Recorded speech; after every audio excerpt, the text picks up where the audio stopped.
We're going to open this meeting up with a prayer. I'm going to ask Commissioner Benson to say a prayer, and he's asked to say a few words. Father, first of all, we come to you as humbly as we know how this day. We want to thank you, Lord, for the life that you've given us. Lord, you said you're not the author of confusion. You said where confusion and envy is. You said every evil spirit is present. So, Lord, I ask you, don't let me fall underneath the influence of the evil spirits, Lord, that's floating around this place here today. And Lord God, I ask you, Lord, bring healing to this county, Lord. Bring peace to this county, Lord. Father, create in Danny Benson a clean heart. Renew the right spirit within Danny Benson today, Lord. And Father, let the love of God be shed abroad in my heart, Lord. And let me realize that I am representing not only Newton County, but I am also representing the kingdom of heaven here today. And Father, I just ask you today, Lord God, let the words of my mouth and the meditations of my heart be pleasing unto you. In the name of Jesus, I pray. Amen. Amen. Hey, before Danny speaks, I would like to ask everybody to, please keep your, I don't know, not comments, but just please keep it civil. We're trying to hold a proceeding here, so would everybody please keep it civil? So Danny, go ahead. I've never asked much in this county. I asked the judge to give me 10 minutes uninterrupted time. I like to dress sometimes. Precinct 1 put me in this chair. We had some bad times. First year I was in office, cottonwood came up. 3 pieces of my equipment was not on the debt service. I had to pay it out of my budget. We laid people off then.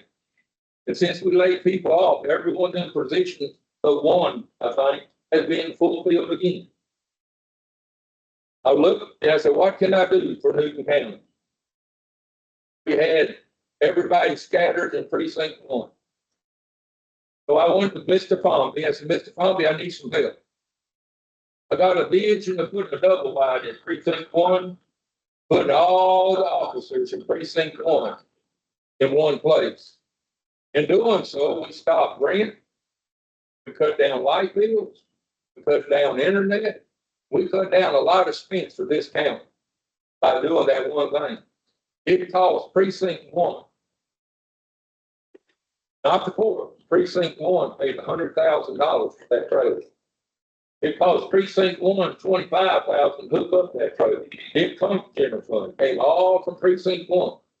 Because I have made none whatsoever campaign promise. Asked Ms. Wright when I ran, I said I do the best I can, and I got open door policy. You want to talk to me, you want to talk to me, or you call me, I'll call you back. That's the only promise I ever made. I think I kept my end of my deal. They come in griping, I'm there. Right now, here we are. Last year, we came up. Now people saying we need to cut the fat. Well, I think we're trying to kill the whole myself. Now I'm an old country boy. I'm sorry. We are the only county that got a veteran. I'm proud of that. I mean, I'm proud that Brother Ray does what he does. Not only does he do it for Newton County, he does it for Jasper County, Spain County. And I don't know about you, but I'm proud that Newton County has got a veteran person that's standing up for all these counties. I'm proud of that. Nutrition Center been under attack. Let me tell you what, our elders deserves that, in my opinion. They had things they was trying to implement. People say it ain't going to work, so they pulled the plug before they even gave it a chance. I'm old country boy. If it don't work, just pull it. We got in trouble about these debris trucks and these trucks and all this mechanic truck. Well, we tried that mechanic thing. It didn't work. So we pulled the plug on it. Now this debris truck, when a storm comes, every precinct is needing that debris truck. Well, me being who I am, I said, I ain't got time to wait. So I went and bought me a dump trailer and I picked my own debris without no debris truck.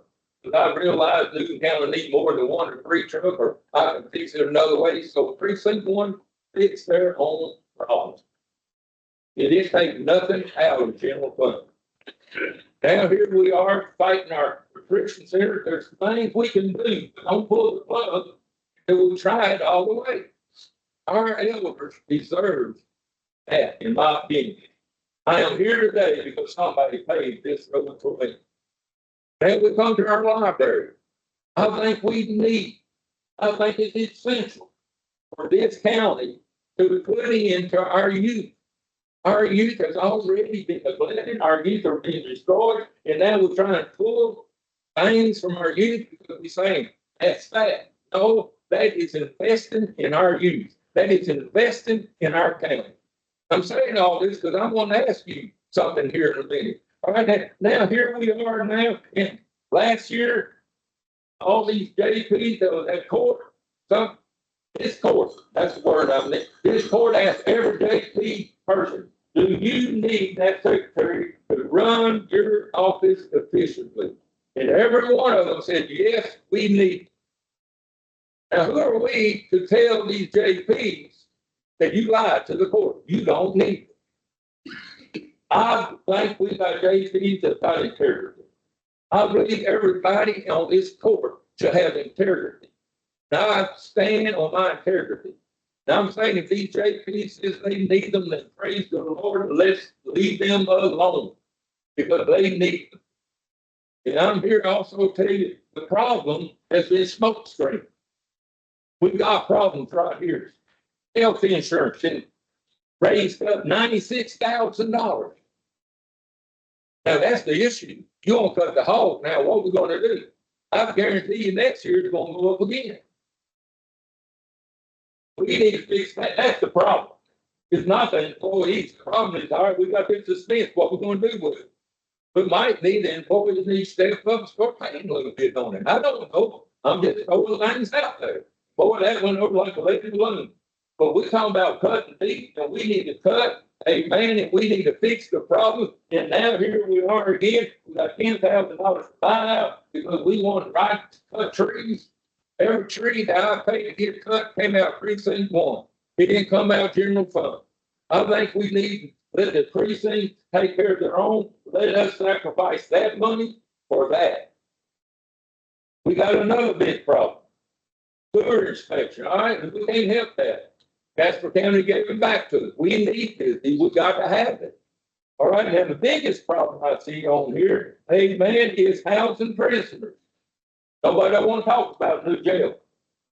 We got a sheriff to be in here, and we got a jail problem. And you know what? This rate is not going to go down next year. This rate will be higher next year than it is this year. So my friends, I love this county. I love every one of you. I'm here to tell you the problem is not inside, but it's on this list right here. Things that we got to deal with today. Not today, but this year we need to deal with what we're going to do about the health insurance. What we're going to do, amen, about the jail things. What are we going to do about these things? That's the big problem. These things have come back and bit us how many times? They bit us every year. We're being faced with this. This is what we need to address. This is what we need to say, hey, we need to get ahead on this. And let me tell you what, when that container truck went wrong, it said pull the plug. But I'm telling you that everything that got laid off, and Mr. Weeks, if he was here, he could tell everything he laid off, he said he went down to the bare minimum. Right now, here we are, got everybody back to work with IT, man, and we got an IT raise on this. Today, my friends, I'm here to ask you, please. I've done everything in my power to keep your taxes down. I've done everything in my power to keep precinct 1 being where it is today. We got a problem with machinery. People saying we need our roads fixed. I heard everybody on this court say we don't have the equipment. We don't have the equipment. Mr. Phillip and I, we began saying, let's fix this. Let's go out there and get some equipment in here. And I'm proud to tell you, amen, that now we got a roller, we got a trailer to haul stuff with. You got a tiller, and I just won the bid on the reclaimer. We are going to begin to work on these roads. But my friends, let me tell you, it's not been an easy 4 years. I have fought my way up the hill every ounce of the way. And yes, I know I'm in the crosshairs today, and I know people laughing at me, but I can't help it. I've done everything in my power to keep your taxes down, and I'm going to ask you, because the taxes really didn't get raised. Yeah, you're gonna pay more, but last year the tax rate was higher than what this year's is. And I'm asking you, please, don't crucify me, because I've done everything I can to help this. And I have not made no campaign promises, and I'm not gonna try to fulfill no campaign promises. But I'm here fighting for you, I'm fighting for this court, and I'll tell you what, we've got to bind together, and we need unity. And praise the Lord, I'm not talking about this office going with that. I'm talking about this whole court needs to come together, and we need to work with one thing. That's for the county, for you, the citizens. And that's all I gotta say. And God bless you. And I need your prayer, and I cover your prayer. Thank you, Dan. All right, with the current tax rate, if we go with the no new revenue rate, we're a little over $600,000 deficit. Now, if we go with a de minimis rate, we're right at $200,000 deficit. So in the general fund, we have 14, this is out of the general fund. There's 14 elected officials and 51 hourly. And the commissioners, you know, I don't know if everybody's aware that the way the tax dollars are split, the way it works out, you take your indigent care, and then 15% comes off for the commissioners, and it's split between all four commissioners. Then 85% goes, or 80% goes to run the rest of the county. So on the commissioners, they have 4 elected and 26 hourly. And the sheriff department, on the list that I have here, there's 15 hourly in the sheriff department and 7 hourly in the jail for, you know, a total of like 117 people. Now, as far as the general fund, you know, I'm a couple of positions, you know, for one, on the budget, I propose no raises for 2025, you know, so we went through our property insurance, and, you know, this is something the court's gonna have to vote on. But if we drop 5.3 million in coverage, which is 24 different, we can save $82,000. But that's dropping 5.3 million off the total coverage of the insurance. So you said no raises on the budget. This is not the one that's been proposed. This is what you're proposing. This is what I'm proposing now. No raises on, you know, as far as the general fund. But I have no say on the commissioner's budget. You know, this is just for the general fund budget. Now out of the 51 positions through attrition, I'm on, you know, do away with 4 positions. You know, the one in the JP's office, one in the nutrition program, my secretary, see, that's 3. One in the library part-time, and then I propose making the history center worker part-time until the funds are there to make her back full-time. And then that, coupled with a no raise and the savings on the insurance, and then going through the budget, just trimming everything we can, that will put us in the good. If we go with the de minimis rate, that will put us about 70,000 over what? Over a balanced budget. So, and I asked commissioners, you know, what else are we willing to cut? You know, as far as the nutrition program, the employee has left, so I'm just not filling that position. There will be an opening in the JP's office come next year, so we won't fill that position. But we use JP3 assistant to cover, both offices. So that's where I'm at on it. That will, with the de minimis rate, which raises 490 of an extra, that will put us over for these cuts. So I'm asking y'all, what else should be eliminated?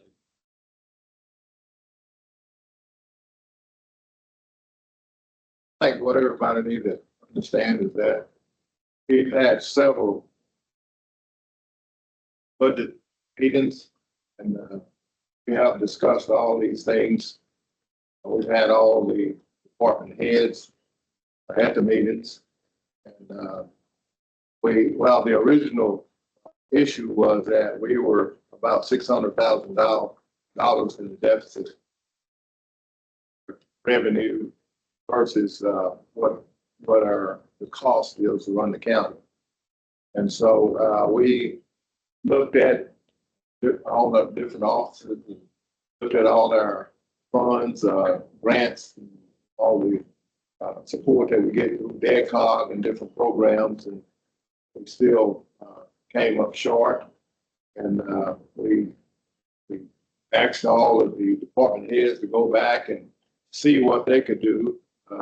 If they had any employees they could get by without for the first half of the year, or even, the whole year. And all said that they pretty much stressed. And so we came back together and said, well, we're going to have to start making some real tough decisions. The court's going to have to make the decision. That's where I think the judge is asking us right now to, for the court, where we go from here. But as Dana was saying, we're still in a tough position because of the inflation cost of everything.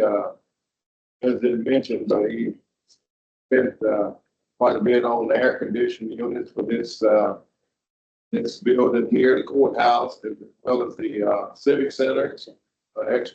Quite a bit more than we expected.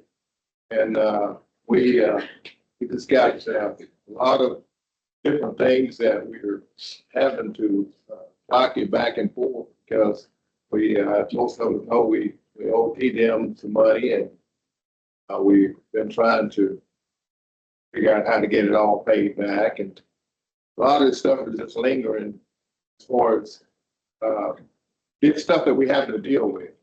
Now, as far as the bottom cost that it takes to run the county, we're about at bare minimum. Now each office can probably cut back on, some of the little odds and ends that are used. But you have the tax office, and some of them, they are dictated by the government. They have to follow government guidelines. And so that's one of the reasons the judge was talking about the sheriff department and even the commissioners. By law, we get a certain amount, and it's not that I'm asking for more from my precinct. I'm like Brother Danny. I try every day to make good decisions and not waste money. And I think we've been at a pretty good position at precinct 2 financially. And I don't want to. That's the last thing I want to do, is say that I raise taxes. I think I got a couple more years on the board. I've been here 6 years, and I think we raised taxes once whenever the year that we had all the unfortunate things happen. The timber values dropped out. We had the lawsuit down at Cottonwood, and a couple other things that we had piled on top of each other, and we had no choice that year. But other than that, we have did everything we can to keep raising taxes. I'm willing to continue to look. I know that there are probably some little things. A lot of times we look at the big things and it's like cutting jobs and that kind of thing. But there are a lot of little issues in each office that we probably can save $1 or $2. And of course, that should be our goal anyway. But we're in the predicament we're in. Year before last week, third quarter, we found ourselves, not having enough money to make it throughout the year end. We called everyone in and they were able to, do some things to cut back and to make it throughout that year. So that's the kind of thing that we're gonna be asking them going forward, because we definitely don't want to be in this predicament next year. Last 4 or 5 years has really been a tough issue. Because inflation and whatnot, I mean, we all deal with it. Everything from a loaf of bread to, you know, all your utility bills, our utilities really jumped up on us. I think our auditor, you know, people that have concerns about those issues that have increased, our auditor has documentation on how much we paid this year versus last year and versus the year before. But if you look at all these issues, that you're holding up here, all these are increases. You know, things like the jail, the prison, housing, the prison. Been fortunate to get the prisoners housed at other counties for about $40 a piece, and that has gotten up close to $100. We don't, I mean, look, you know, at one point in time, and this isn't the issue, a real issue that heartburn that I've had since I've been here, that I heard, I don't like repeating rumor, but more than quite a few people told me that we had some folk on the sheriff department that was telling folk that we're not gonna indict anyone because we're not gonna pick up any criminal right now because we don't have no work for them. That is one of the worst things that you would want is, you know, criminals running around in your neighborhood. And we know there are more of them nowadays that not wanting to work and riding around in these pickups and stealing folks' stuff and that kind of stuff. So we can't afford to have that halo hanging over us that we can't pick up criminals. And that's one of the things that, yeah. But I mean, Well, as far as like utility bill, you know, old hospital bill, where we got the nutrition program, the food bank, it costs around $4,000 a month just to keep the lights on. Civic Center, it costs a little over $3,000 a month just to keep the lights on, you know, in the building. So the utilities have went up. You know, everything, you know, like out of our control. The stuff that's mandated by the state that we pay, you know, autopsies. We have, anybody gets, the county has to pay for the autopsy. That is when, you know, we're paying over $3,000 for an autopsy. That's autopsy and then transportation. Well, that's mandated by the state and county. So, you know, the district court, you know, we have to pay a portion of the district court's budget. So the county has to pay a portion of Margie's budget. So there's a lot of things that go into the county that a lot of people don't even realize that we're mandated to pay, that, you know, by state law that we're having to pay. So everything's increasing. So, you know, basically with the property values going up, timber values dropping down a little bit, we're just kind of dead war.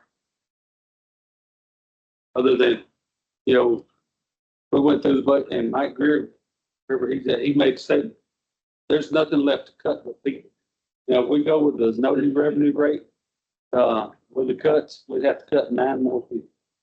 So, and I myself, I don't like cutting people, you know, we're dealing with people's lives. You know, I'm not willing to make that cut. You know, as far as people are saying, you can do without health insurance. Well, you know, the county, most of the ladies already, or, you know, most of the workers, you know, if they're single and have children, they qualify for food stamps. So what's the incentive to even work if you don't have health insurance? You might as well get social programs, government services, and stay home. You know, because you'd be just as good. So that's the reason the county provides insurance, you know, to help out as an incentive to keep people. Now, there's some employees that make a little bit better than the, like the county rate. But, you know, some offices have different stipends of money. It's not coming out of the tax dollars. It's not coming out of the general fund. It's coming from, like, Senate Bill 22, the Sheriff's Department, and the District Attorney's Office got a grant from the state to increase their salary. You know, my office, I use floodplain money to boost, you know, because she's handling the floodplain stuff. One of the ladies over in the clerk's office is getting paid solely off of the record retention money. So some of it's not coming out of the general funds, but, you know, there is a difference in pay on something. But there's different pots of money that it's coming out. I think, well, I just for the record, just want to speak, just for the record, I make sure I understood correctly that, the wife, they've been in favor of raising taxes. That's correct. Based on what they both said, it sounds like we need to raise taxes. Well, I see, right, For the record, I would like that to. well, for the record, I'd like to be noted last year, it was 0.709575. If we go no dominious rate, it'd be 0.700923. Be lower than last year. Right. That I'm gonna, you know, some people that have a $500,000 place. Well, the tax rate we're proposing is $30 for $100,000 value. So if your home is worth $200,000, it costs you $60 for a year. If your home is worth less, well, it really wouldn't cost, because you have a $40,000 exemption, homestead exemption. So if your home's worth $100,000, you got $40,000 homestead exemption, it would be 20 something, you know.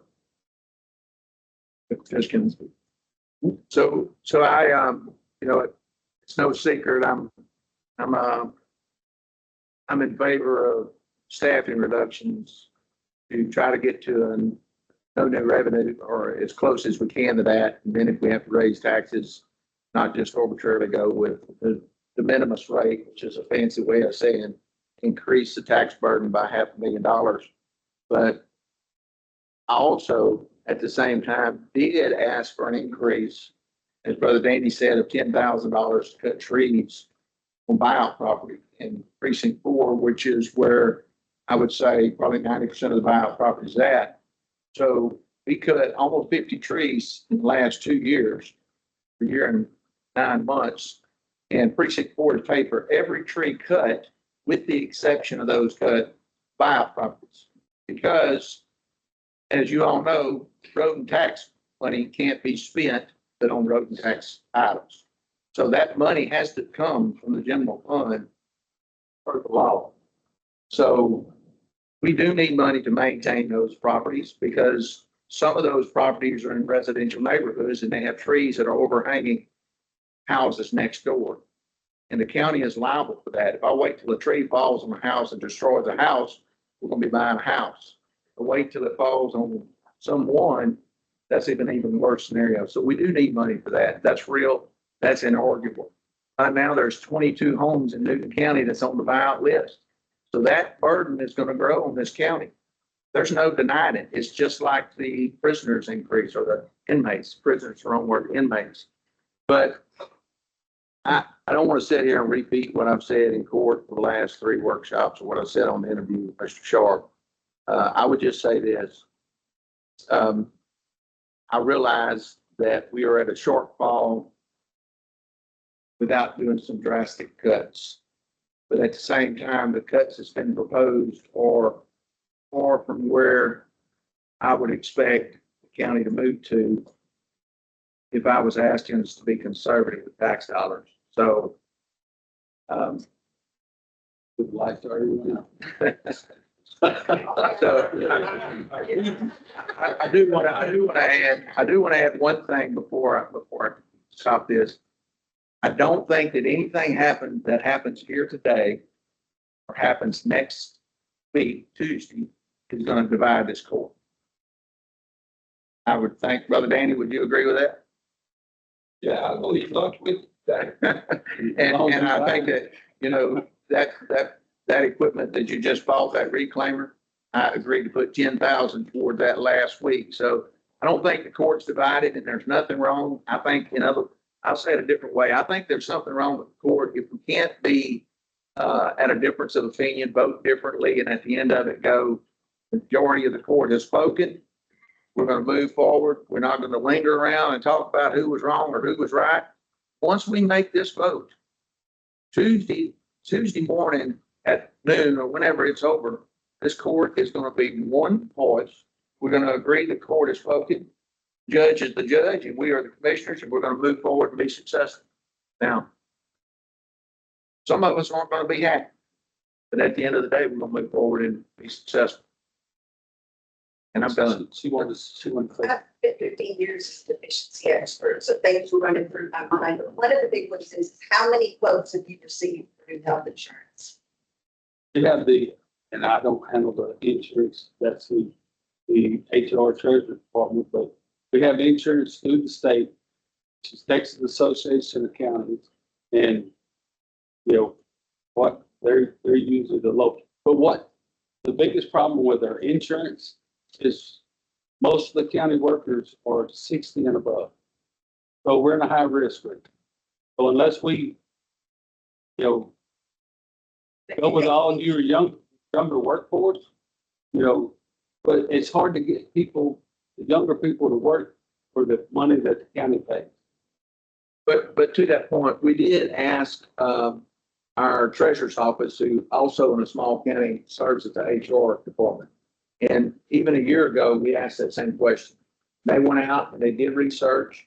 They brought in, last year, they brought in our insurance provider. Then again this year, and met with the court and many members of the staff that were in that meeting. And I sit here today thinking that they proved to me, at least as a commissioner, that we are with who we need to be with health insurance. So I think it's a good question. I asked it a year ago, and I'm in a good place, confidence level that our HR department's got us where we need to be. Second question I have is that would any of this shortfall be available from like a sales tax increase, something that doesn't fall to us homeowners only every single time, that cover anybody that comes through Camden? Well, as far as the state laws, sales tax has, you know, you can't use it to run your, it's limited on what sales, like economic development, emergency services district. You know, you can't use the sales tax to fund your daily operation. Oh, and that's limited by the state. Sir, you have a question? Health insurance, fully paid, well, you don't pay anything into it. Yes. And be just about every other entity, even including these teachers, they could pay $500 or $600 a month. Yes. For health insurance, just about anywhere else you work, you're gonna contribute to that. So that might be something to look at. That is something we're looking at as far as. My second thing is you have to prevent this go. If there's anything they can do to cut, they ain't said anything. Well, see, the commissioner's budget is totally separate from the general fund. Is there anything y'all, except what you were? Well, I'm not gonna say it's, No, I mean, on what they could do. So assuming that. So to answer that question, precinct 4. So there's nothing that I can do in cutting my money that puts money back into the general fund. And there's things that I can't do with the money. I mean, it's structured to where the county, the government said, look, we're going to make sure that a certain amount of this tax money goes into the infrastructure. If we don't have good roads, solid bridges, and the signs we need, business isn't going to come here, our residents won't come here. You can imagine a state where the commissioners and the judge could say, hey, we're going to put all the money in this and we're going to go build a water park.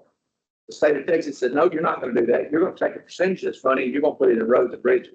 That's where we're at. So everyone's silent because there's nothing we can do to contribute back to the general fund. I will say this, in precinct 4 in 2023, I had 5 full-time employees on staff per the budget that was written in 22 for me when I come in. In 24, I had 4 full-time. In 25, I had 3 full-time listed. The only reason that number is going down, and it may be too low, I don't know. I talked with my guys during the budget, and they said the only way we can do it is if you work with us. And I have and I will. But we're reducing that number so we can put more of those tax dollars into roads and into materials. Because at the end of the day, just for the commissioners, and this is important, the difference between a no new revenue and a de minimis tax rate, which I hate that word, the difference between a no new revenue and a $500,000 tax increase on the residents for each commissioner is around $22,000. That's no money. I mean, that's very few loads of material. So the guys that are supporting, and I'm speaking up for these guys because I'm not supporting the increase, but the guys that are supporting this increase are not doing it to get more money in their coffers. They're not doing it for that reason.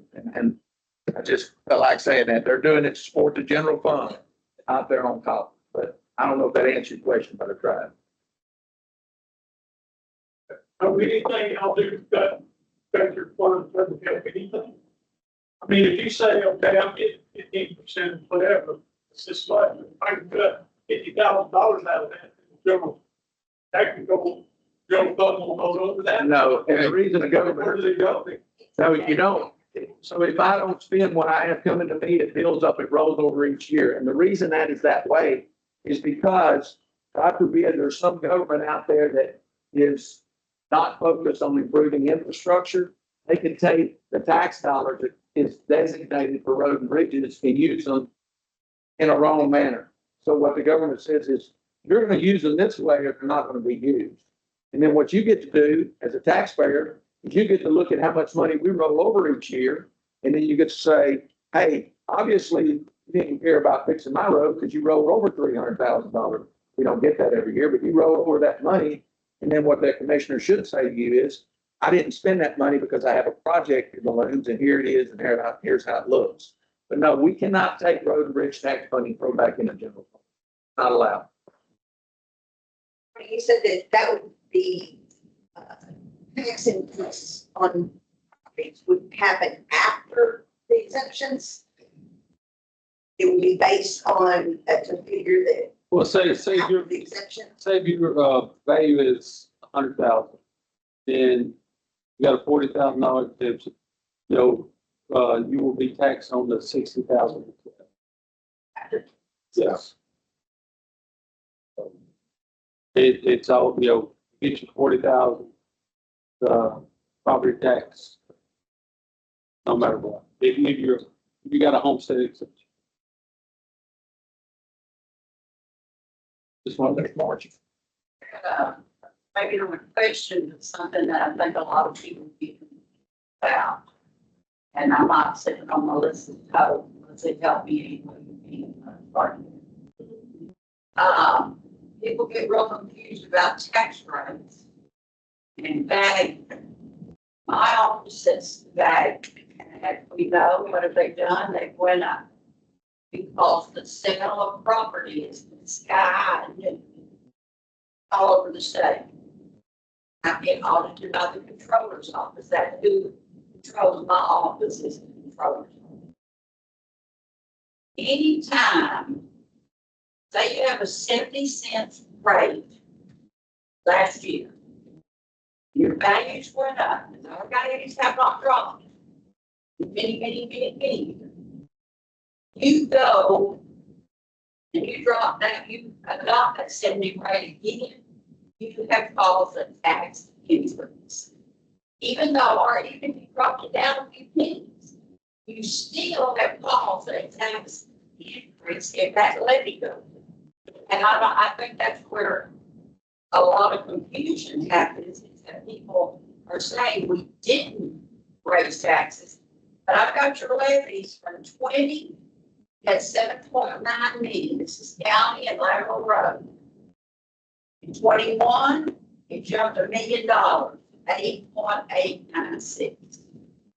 In 22, it jumped another $1 million, 9.77. In 23, it jumped to 10,208,000. So according to your levy, which is the amount of money that sits on your tax roll soon as you set your tax rate, it's on the side of that overflow. So it appears on this that you are raising taxes because you get more levy. Does that clear as mud? Or all of it. I understand. It's, yeah, it's, and that, yeah, it's just that, I mean, that's all about how you can get the water revenue. It's that, if your levy goes up, you are raising taxes, and the local taxpayers and the ones that don't live here, everybody feels it. Even with the tax rate dropping. Yes, because the values went up. You don't drop, if you don't drop it off down to where it's supposed to be, you raise tax. Well, according to the state, with a no new revenue rate, you know, the comptroller, On new revenue, your rate should be no new revenue. yes. But see, in the past, that's not what's gonna happen in you. 4 years I gave you, they all went up like $1 million out back. And that is the reason why your payment to the appraisal district is based on your levy. You are got the highest levy in the county. Okay? The next biggest one will be new school. Yeah, we're the whole county, Right. where the school district is just school district. Well, I understand. But when you raise that levy, then in turn, your percentage that you're gonna pay in the appraisal district goes up. Because it looks, I do a calculations attached to your budget, and it shows your levy, all the levies, and you divide it out and tell you what percent you owe. Well, last year we used, it's called no new revenue plus the unused income. Right. Right, it's a principle. That is. Anything above no new revenue. Just be careful when you say that to people because they don't under, the tax system is very hard. So where did that money go? And so you have increased it like almost $4 million in 4 years. And I'm not, I mean, you probably have good reasons for it. But that's, that is the big. I know you're so cotton with it and there was a major reason that. One of the, that was cotton, you know, we had a city. There was some confusion this year. I got several phone calls about the, cotton lawsuit. You know, cotton lawsuit. They didn't even come to the appraisal people. They worked it out and so I don't know where, you know, and that's what you come up with. You get people talking, these rumors get started, and then all of a sudden, it's get told everywhere, there's nothing to it.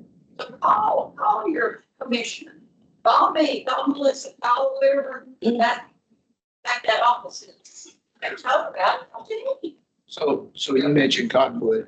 How much did the appraisal go from Cottonwood this year? 10 million.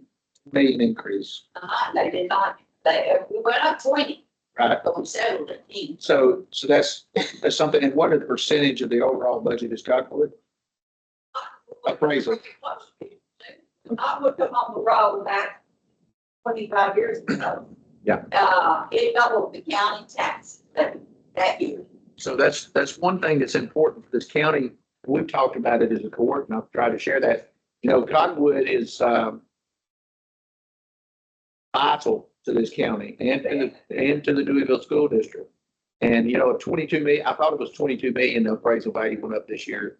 It was, The first appraisal went up 22 million and they settled for 10, right? But the appraisal went up that much. So when we talk about increasing taxes, whether that be at the county level or whether that be at a school bond level, because we had a school bond vote in Deweyville. Some of the Deweyville folks are here. That was a very contentious subject with the people that understand how tax burdens go, because we did not want to burden we did not want to burden people that are paying all our taxes. the thing that you have to think about is county RG, but pay the bulk of Louisville taxes. Right. You know, they're gonna pay, they have no vote, they can't vote for commissioner, they can't do anything except pay their taxes. They've been good neighbors. Yeah. They've been good to the county. And they've been good to the community. Yes. Dale, did you have a question? Yeah. Percentage of delinquents we have on our tax, people not paying their tax.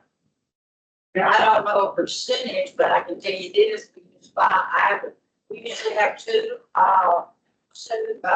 sales a year. And we have usually 80 suits filed a year. And that is what I've seen in the last 2 years, people from out of counties coming in and buying them, and we had excess funds. There was one track, and we had $10,000 on it, and it's over 44,000. Total cash money. And our tax sale, usually you have to do the same. They walked over a $29,000 check yesterday on one account. So let it increase the amount instead of 2 a year. I have a tax sale on 4 of them. Well, it takes about a year, when they start the process, it takes them a year to get it, you know, so. You gotta do the research on the property, search the people, which means send it off, get it served, get that back, so we serve everybody. Get a courtroom day, go take a judgment, and then get a sale, and it has to be published 20 days. So to be frankly, it takes me a year. And the county employs a law firm to manage that Yes. process. It's not someone here dragging their feet. There's a firm that the county has and does. It's fairly. Yeah. And they get a, I would like to say the firm, BVA is very aggressive. Now, on our 2023 taxes, we're about, close to a 4% delinquency rate on the current. On prior years, when you look at the overall picture, less than 2%, around 2%. But I will get you a number. I don't like to guess, but I will get you a solid number today. and what we've talked about as a court is, you know, where you're gonna be with this collection rate. You know, if you impose whatever rate you impose on the people, you know, you're gonna collect a percentage of that. So we try to factor that in around 96%. But as inflation goes up, people paying those taxes are burdened more and more. So that 96%, you know, you said it was 2, now it's 4. What would it be next year? And at the end of the day, people's gotta eat. They gotta decide. We have got to, we'll let them pay them out. Yeah. You know, anything we can do to help the taxpayer. And Miss Melissa does a very good job at that. She works with people to get their taxes paid. I help people help themselves. I do everything I can and I collect more county dollars that way. You know, you can't make the mountain so high they can't climb it. Try to do it. Now, if they don't try, you know, I can't help somebody that won't help themselves. And at the end of the day, that's just right, but facts. You know, I help someone that's not going to help. And I'm not talking about those that are having, you know, problems. I'm talking about people that are riding around in Cadillacs. They don't pay their taxes. And just cannot help. Because we do. I know Margie does. I do. We do everything we can. Ms. Kate, you have a question? I prepared this little speech. This one at board walk. And I'm proud to say some of this in here has been mentioned, but I'm gonna read it just about right. It's about here there and get it all right. First of all, I want to thank and the citizens that are here. A lot of people have mentioned the deal about Facebook and putting out rumors and all that. That it's not right. I disagree.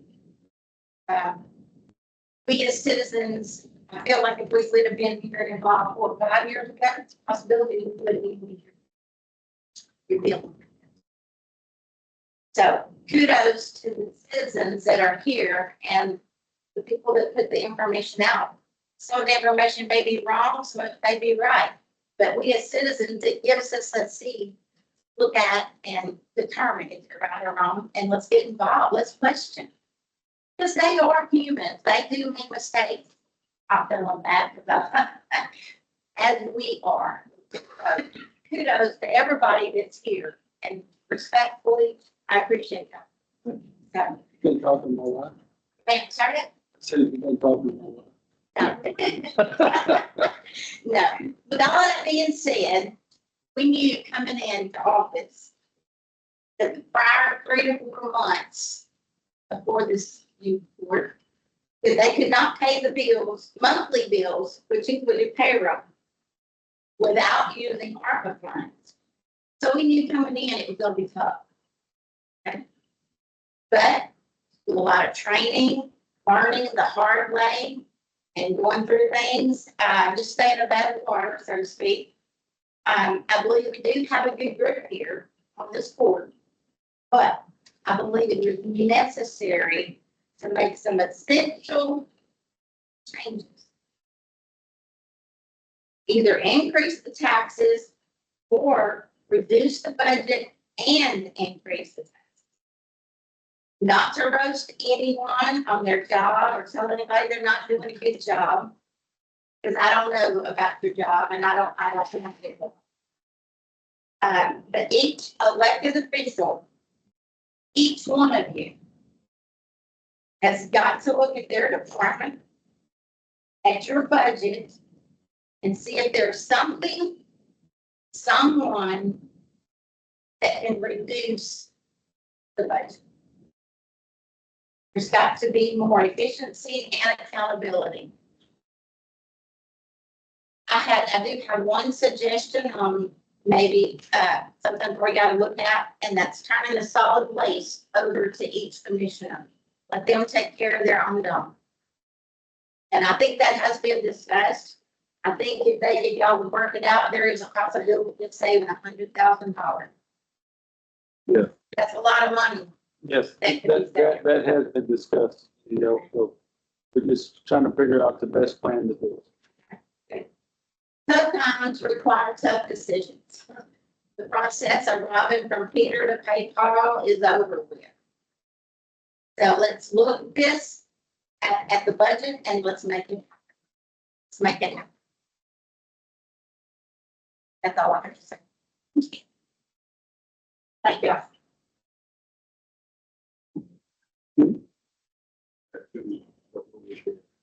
Sure.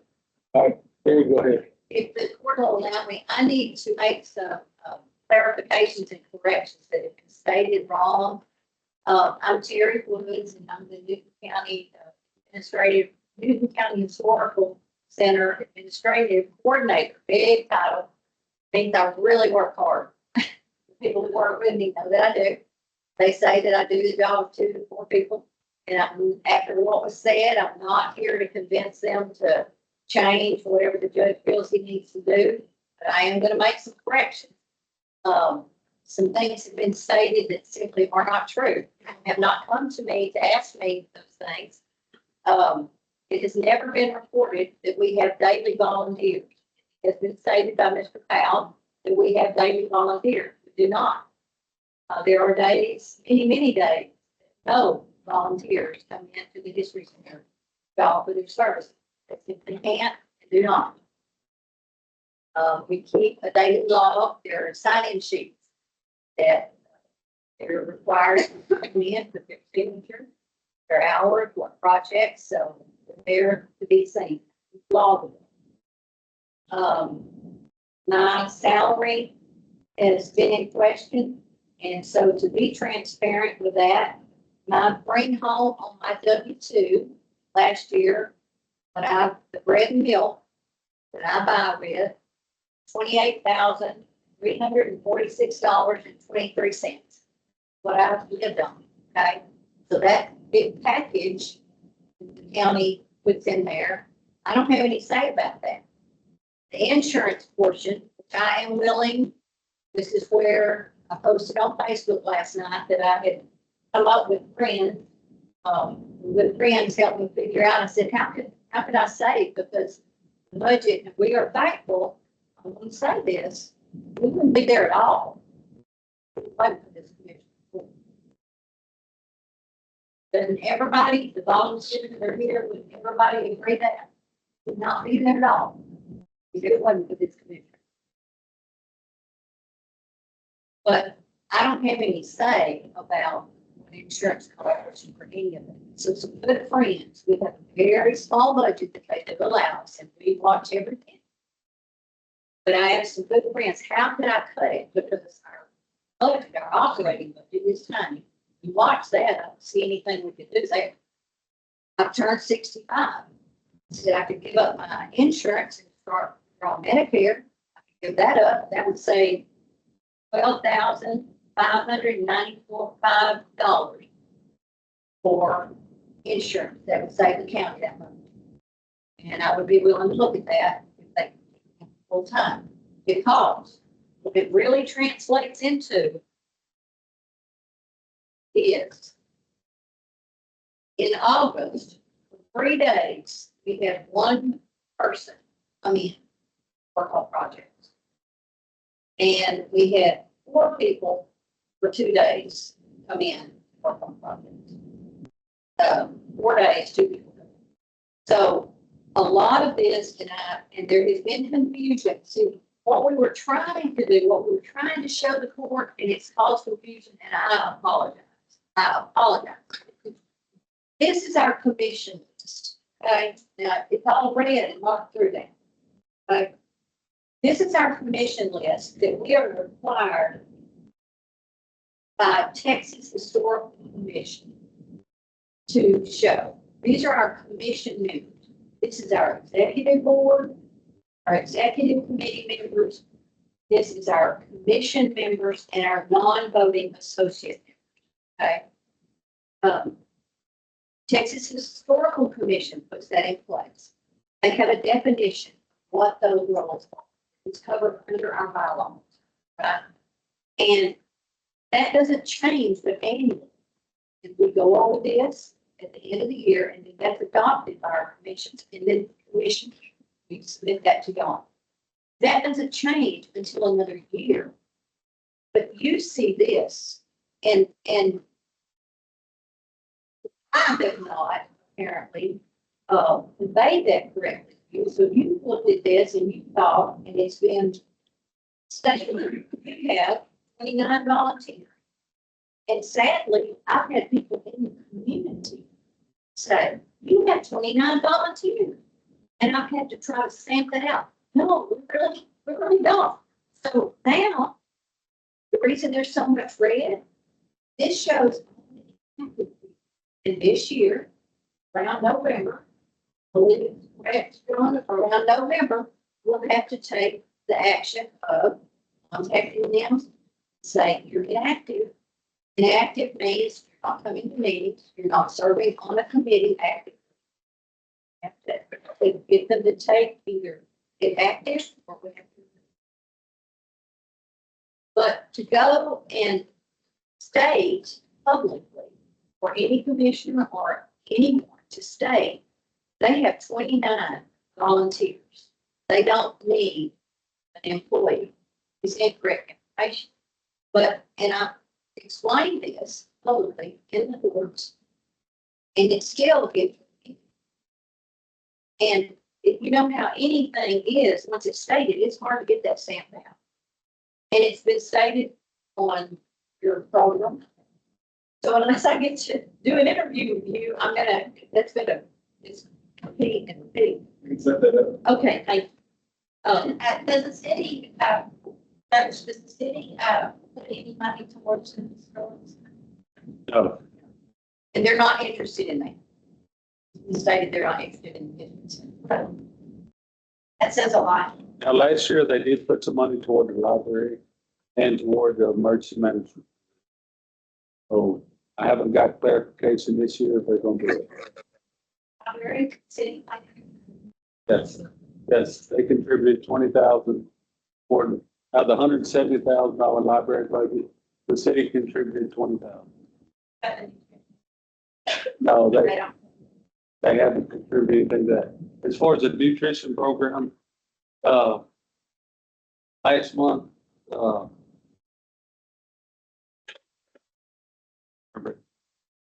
it's usually 20 meals per day for the, what they call congregate meals.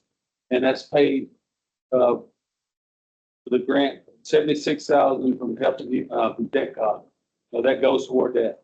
Now, the Meals on Wheels program is paid back by Health and Human Services at $5.75 a meal. So, it's around 120,000. So, this year we had budgeted, not exactly sure the numbers, so many numbers in my head, but, we were like 90,000 of what the county was funded. So we asked the city if they would fund half of that. So have not heard direct confirmation back from the city on whether they wanted to do that or they would do that. But last year they did fund 20,000 for the library and 15,000 toward the emergency management because he is the city's emergency manager also. I also want to clarify that, last year, that some of these same concerns came up with the board, primarily Mr. Powell, and I'm not trying to pick on him, I'm just trying to clarify. And we presented packets, but see, I'm having to clarify this in the co-workers in the county and the public, and I want to do that. I'd say about 4 years ago, we started throwing around that word transparency. We better live up to that. Are we gonna live up to that, or are we gonna just use that word? I'm serious now. Are we gonna use that word, or are we gonna live up to it?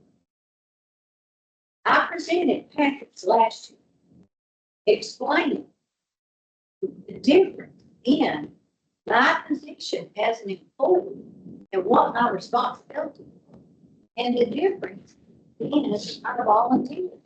We had several volunteers write letters. This wasn't just to convince the court to keep me employed. It was truly explaining the role differences in volunteers and that they had chosen activities that they did to accomplish more and to accomplish specific goals that were completely different from my job description, which started in a very simplified form here, which advanced to this one that I have now. Okay, now enough about that, because I'm not trying to convince him to change stuff. Okay? Right. So we're moving on to that. All right. So now let's see, what else was it that Mr. Powell? I want to clarify, this has been a 14-year paid position. I've not been there for 5 years. The courts saw that because volunteers have dropped off so much for many, many years, and I believe it was Ms. Pam Bryant was the chair of the Associate Commission. They couldn't get anyone to keep the center open. So they appealed to the court, and the court said, yes, we see to have someone in the facility, we're going to have to hire someone. So they granted Miss Kathy Knight as an employee. And then it was grown to the point of the needs and the opportunities, and we do so much that now it's grown into a full-time position. But that's been 14 years. And Mr. Powell also stated that current services are not to be cut, and that they would not need to be cut. That volunteers could cover that. It is not true. I took a survey and of all of our volunteers, they cannot serve. We got 2 people that said they could serve 4 hours a day on daily. And that was, at first I got a make out of one of them. And one of them came out of the inactive status. Inactive, doesn't come to meetings, get involved on a committee. Just because he said, I don't want to see it. So that is not a true statement, that we would not have to cut service. Without a payment.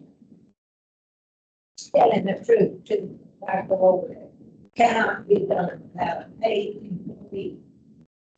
And shut in, and see it, and by that, I mean, the state of Texas is recognized, and it's one thing that is brought us attention, and it is good if we have some.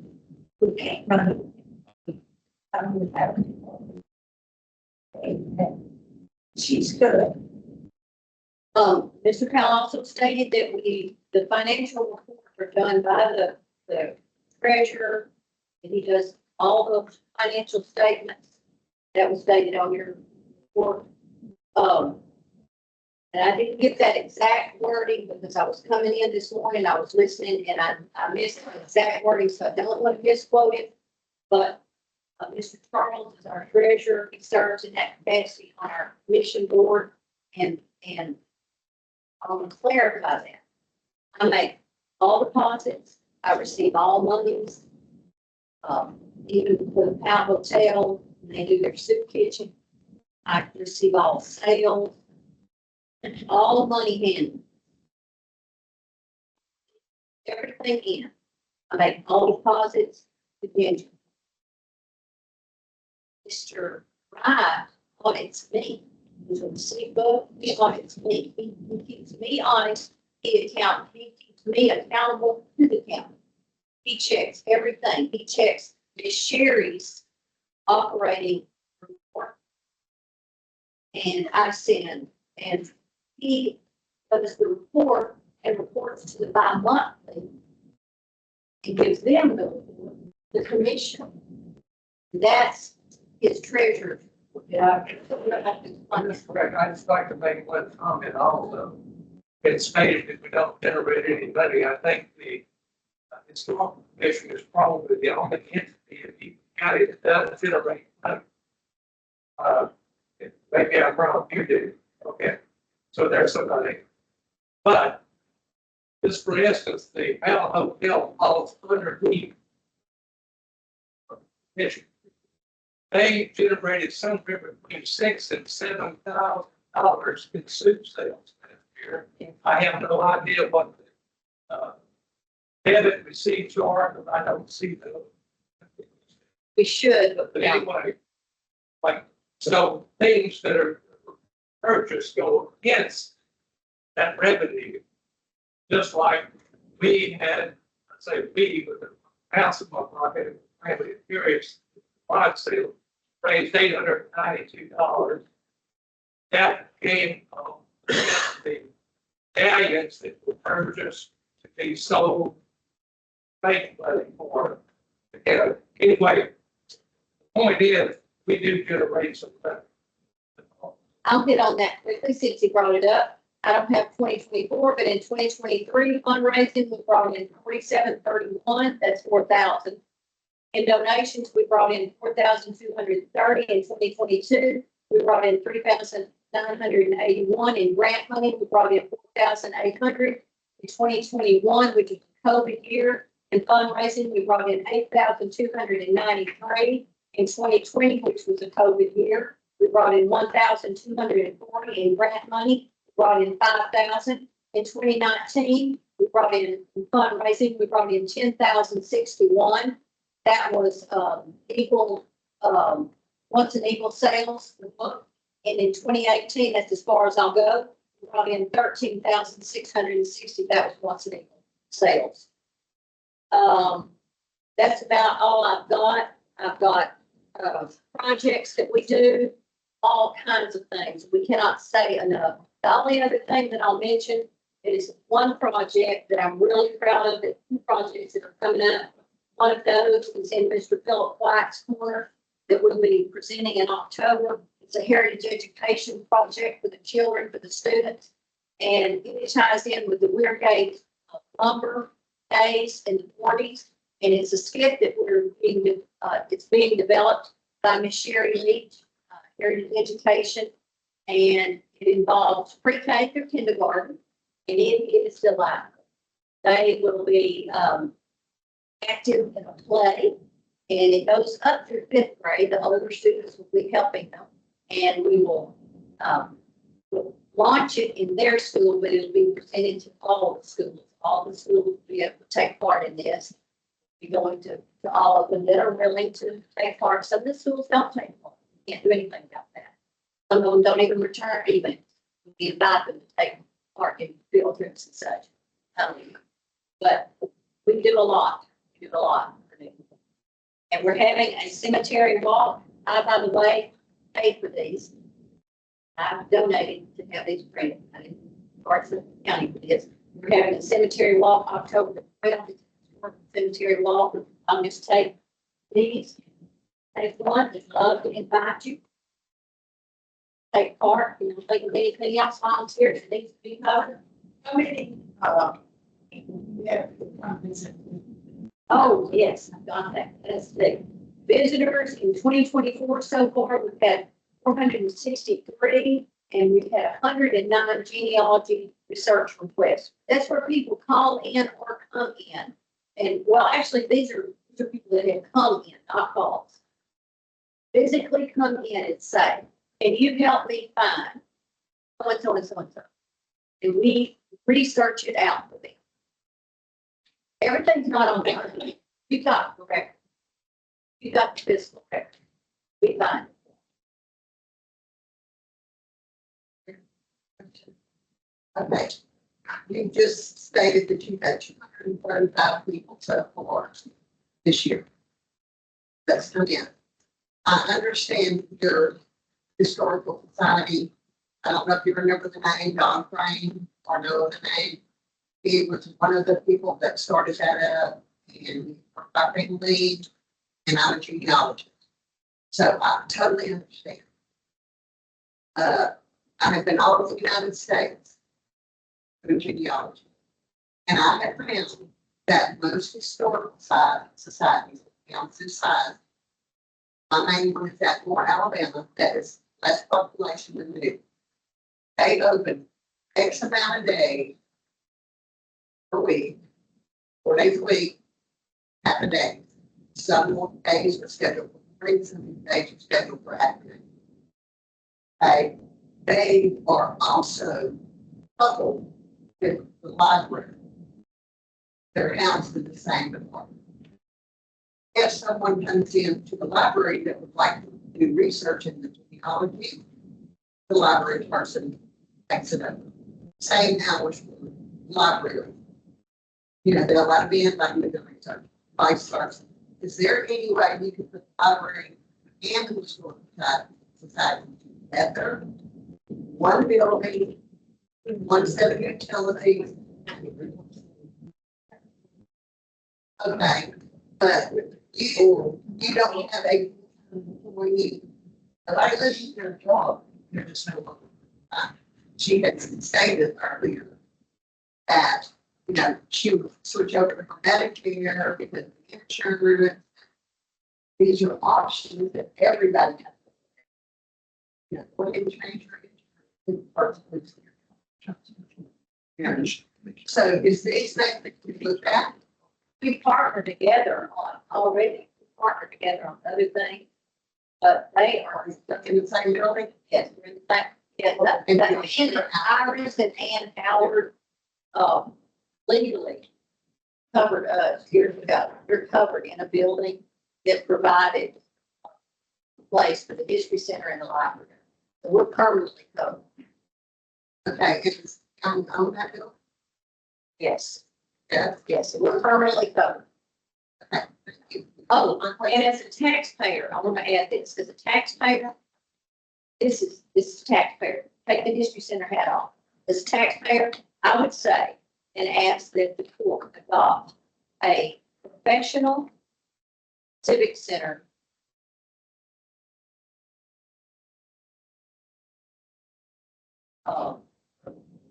Yeah, a civic center. I lost my word, but we don't have a policy.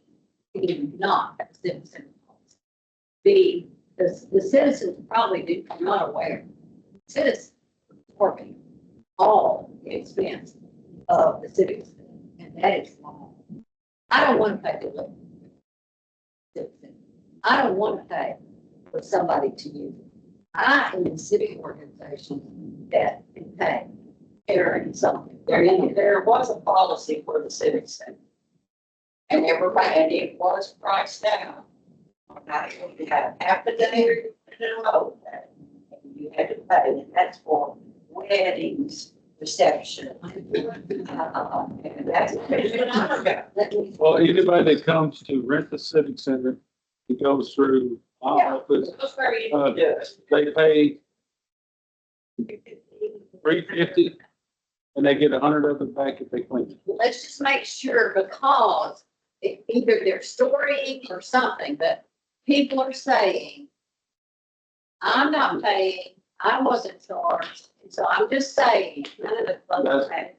Huh? None of the, you don't ask me.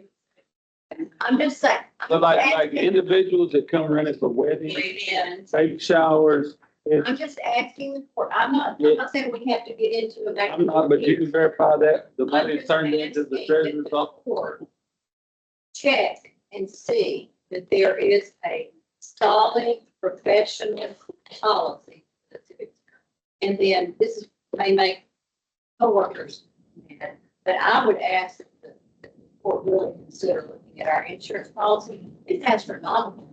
The citizens are paying for insurance coverage. That's what we're talking about, you know. It's- We're looking at reducing 5.3 million in coverage, at a savings of, you know, that's something the court's got to approve. Yes. Dropping 5.3 million in coverage at a savings of around 82,000. Like, Judge, he specifically saying. Well, most of them are, oh, Most of them are over 65 or over 60. Is that a possibility that it would be cheaper for you to cover the $175 a month or whatever it is for Medicare, versus paying what you would for a, an individual policy, and then you could add that maybe to their salary, because there are probably laws against. that's what they say. There's laws against questions we can ask, you know, as far as age and, you know, HIPAA violations. There's stuff that we can't touch Right. as far as being an employer. If you gave them that incentive, okay, you drop your insurance and you'll boost the salary to cover what you're paying for Medicare, which is way, way less than what you're paying. Yeah. For the health insurance, that would be the way to, but. But that's not. Yeah, there's a lot of things that out of law that we're not allowed to do. And Commissioner Powell wanted to say a few words, and David Kelly had a question.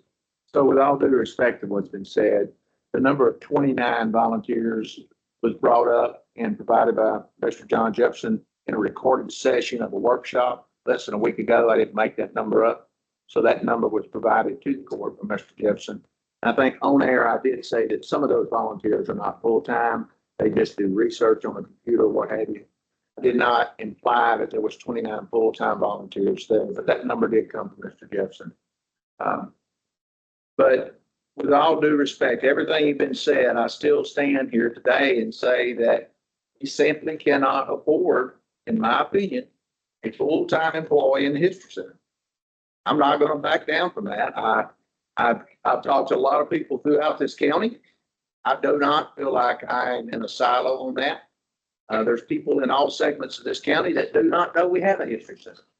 I'm not saying close it. I've never said close it. I've never said shut down the library. So I want that corrected quickly. I did not say close either or one of the two. Now, if the days of service are different, they're different. But we're at a crossroads. We do not have industry to support a full-time employee in the History Center, in my opinion. That's all I have to say about it. Mr. Kelly, you want to? I'm sure I'm gonna make the county mad about the board. That'd be the first time, Mr. Kelly.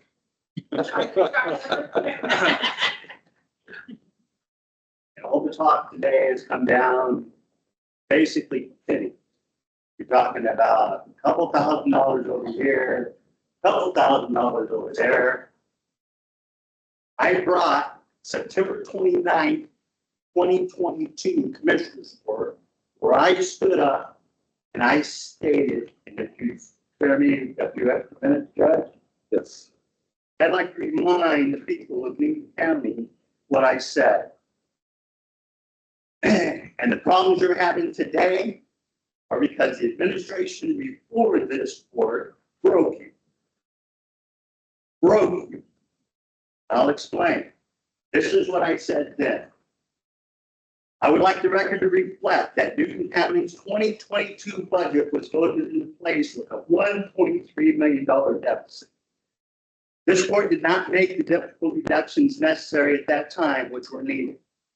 This board ended the year 2022 with $2.2 million deficit.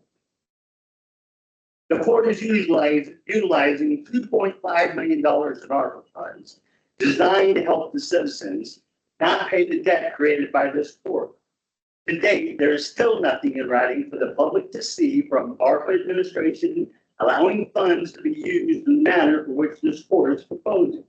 Even our district attorney, who makes sure all know she is in charge of all contracts, has not signed her morally righteous name stating these ARPA funds can be legally used in the manner outlined in the 2023 budget without liability to Newton County.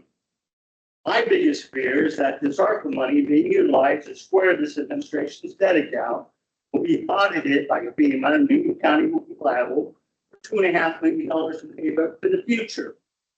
TDM ring the bell, anybody? $5 million? I can guarantee the county's consultant, Trailer Associates, is not going to be held responsible for giving this advice on the use of ARPA funds. He gets paid with no liability. Not this court's problem in the future either, but it would be a huge problem for each of you if you were held personally responsible. And you should be, because you've been warned multiple times not to utilize this money in this manner. This board is saying the 2023 budget closes out the debt and starts the incoming administration on a zero net basis. This is untrue.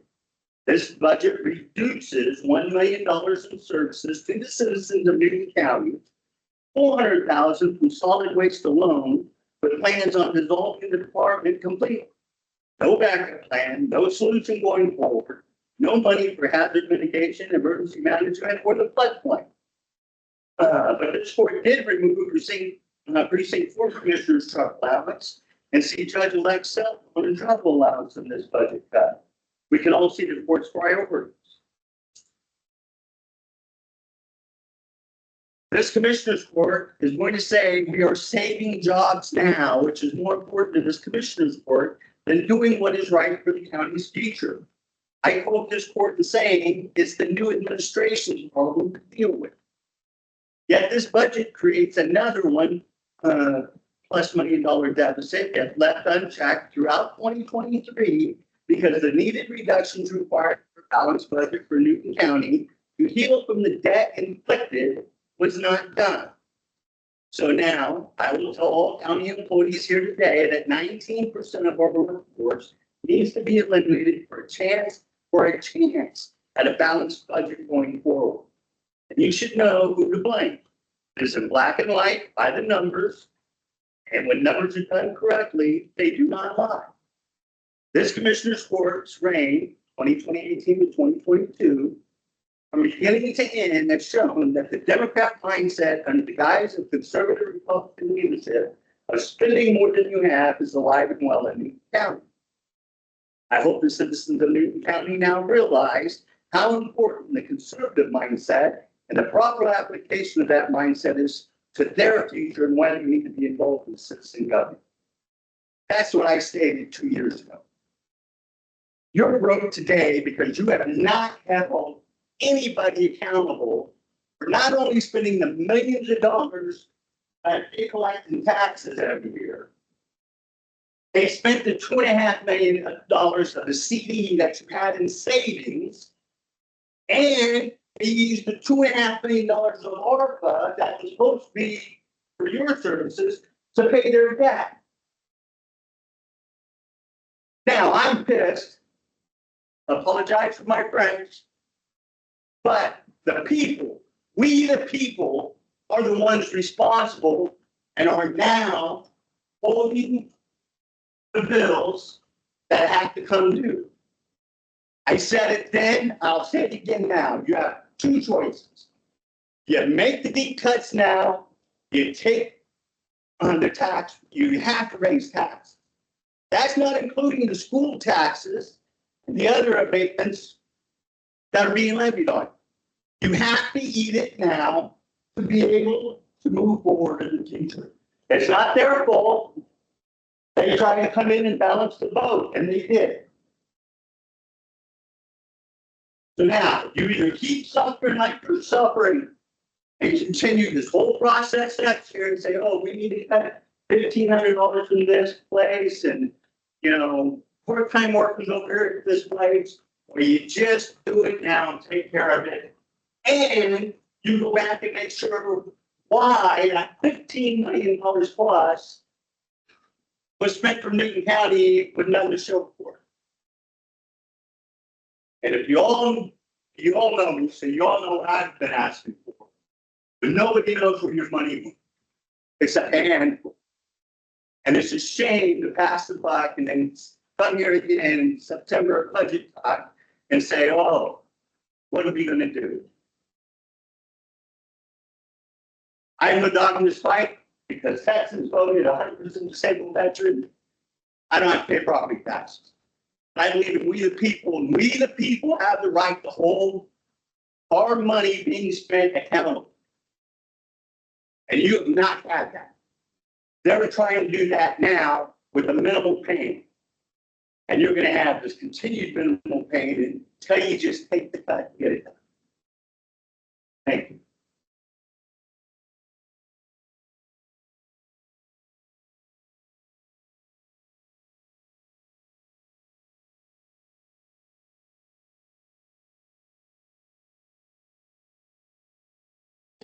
All right. Which I'm sorry. Go ahead. I didn't see. And I have to agree with almost everything he said. It's gotta be done now. Right, so I have several questions that either will or will not be answered, or can or cannot be answered. Okay, it has been said, I cannot say if it's true or not, that there's offices for our county and office space that are being rented. And there's storage space that is being rented. Yes, this courthouse will not hold everything. Totally understand. But there is also other county offices, not inside this courthouse, that have been, if you are paying a lease, a rent to house a department, it's time to take a few little hits and less, double up. Now, as far as lease, there's only one building being leased by the county, and that's across the road over there, and it's Sheriff Department evidence. That's what they call the Cooper Thomas Building, which is actually the old movie theater. So that houses the Sheriff Department's evidence, and we are looking at out at the old jail, fixing up one of those buildings out there to move the evidence, move the stuff out there where we're no longer paying the rent on that building. So the county now owns all these buildings across the street. Yes. Yes, Can I sir. say something? One thing I want to remind everybody is whenever you have events, of the building that's got to be climate controlled, you're going to have to have printers, you're going to have to be a safe and secure environment. You can't just go throw evidence into a building that's going to have to be just ultimately Sheriff Murphy's responsibility, I'm gonna be responsible for it. And, the state, there's ever evidence missing or the state comes in, and does any kind of audit, they're not gonna want to hear any excuses of why something's missing or anything like that. So that's something that, stuck it right. It does have to be climate control. Yeah, we'll pay it. But, that's a great question Ms. Gannon asked. And to me, it sends an example that the court has had some good discussions because we did, I think I told you earlier, we did have that discussion with Sheriff Harvey and Sheriff-elect Hayward earlier, and they stated the same thing. They need that. That's a great question. And also, we have the property, proof of property. Holiday. Do y'all have utilities on out there? Are y'all doing maintenance out there? Are y'all doing grass mowing? If the utilities are on, the building should be in a decent shape. Consolidate. Precincts cannot consolidate. Our precinct manager, they cannot. Distance is too far, you lose any saving by fuel time. But things here in the county government thing. Consolidate. Things are too scattered. I was trying to get property all taken care of at one time. Everybody I've dealt with was wonderful. The personnel were wonderful. Places I had to run. We've got all these buildings, I can pay utilities, paying tax bill. But we're paying utilities, paying furniture, paying this, we're paying that. Let's look, see what we can trim some of that.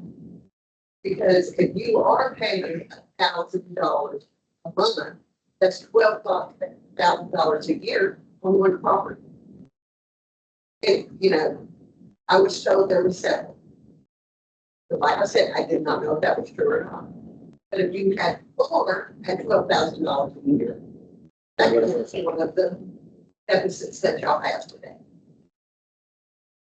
At one time, they were leasing at JP's office, like, Rich Prince said, he bought a trailer, consolidated offices there at Blakewood. We're leasing and it's called the Cooper Thomas Building for the Sheriff Department. It's been under lease for 8 years. But there is plans on consolidating. And we've got the tax office and the clerk's office. So when the courthouse burned, they were looking for office space to hold everybody until the courthouse got rebuilt. So they moved the county vault buildings and what I'm understanding across the street and moved offices in over there. So, I understand that like right now, I think y'all are doing reconstruction quarterly and somebody had to move somewhere else. That's beyond their control.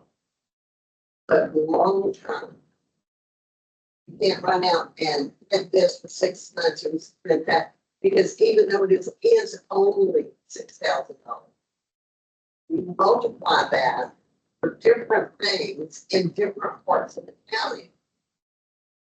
but, It adds up. since I've been in office, we've only had the one lease on the Cooper Thomas building.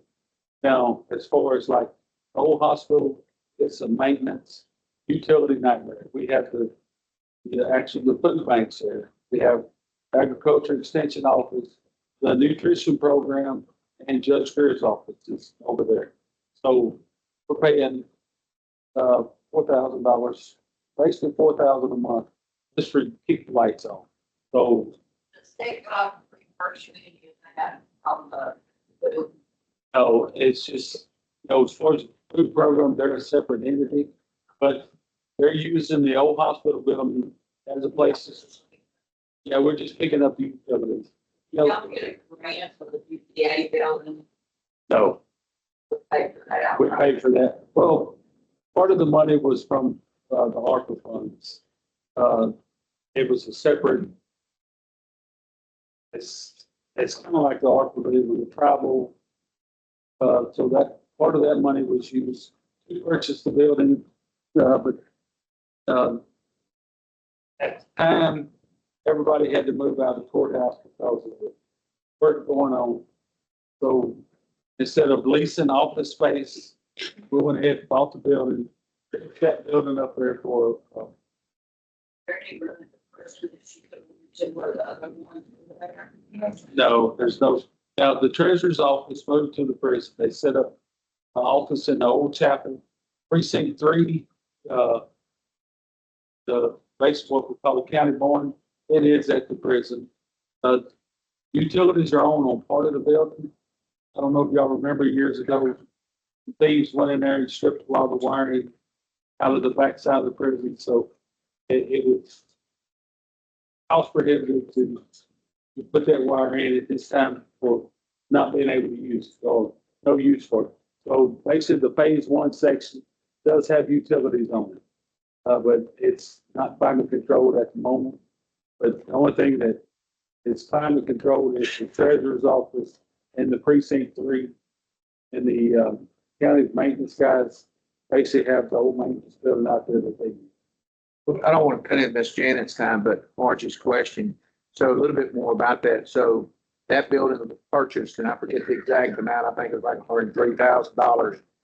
And it was, when we looked at it at the time, we couldn't rent a place for the time period that the court was going to be down for that amount of money. And then District Attorney Courtney Pontier also had, and I forget the exact number, almost $60,000 in money that she had acquired in her office through through seizures of illegal goods and different things and auctions. So she put money toward that. I think we budgeted in that like 180, and then she put money with it. And what that allowed us to do also, so we kind of offset the original purchase of 100,000, which I think is a great purchase price for that building. We offset that, so we were in it like for 80, and then we also, what we saw coming was when they move over there, all these offices are going to be vacant. So what's happened is we had one of those offices you're talking about over by the water tower, city water tower.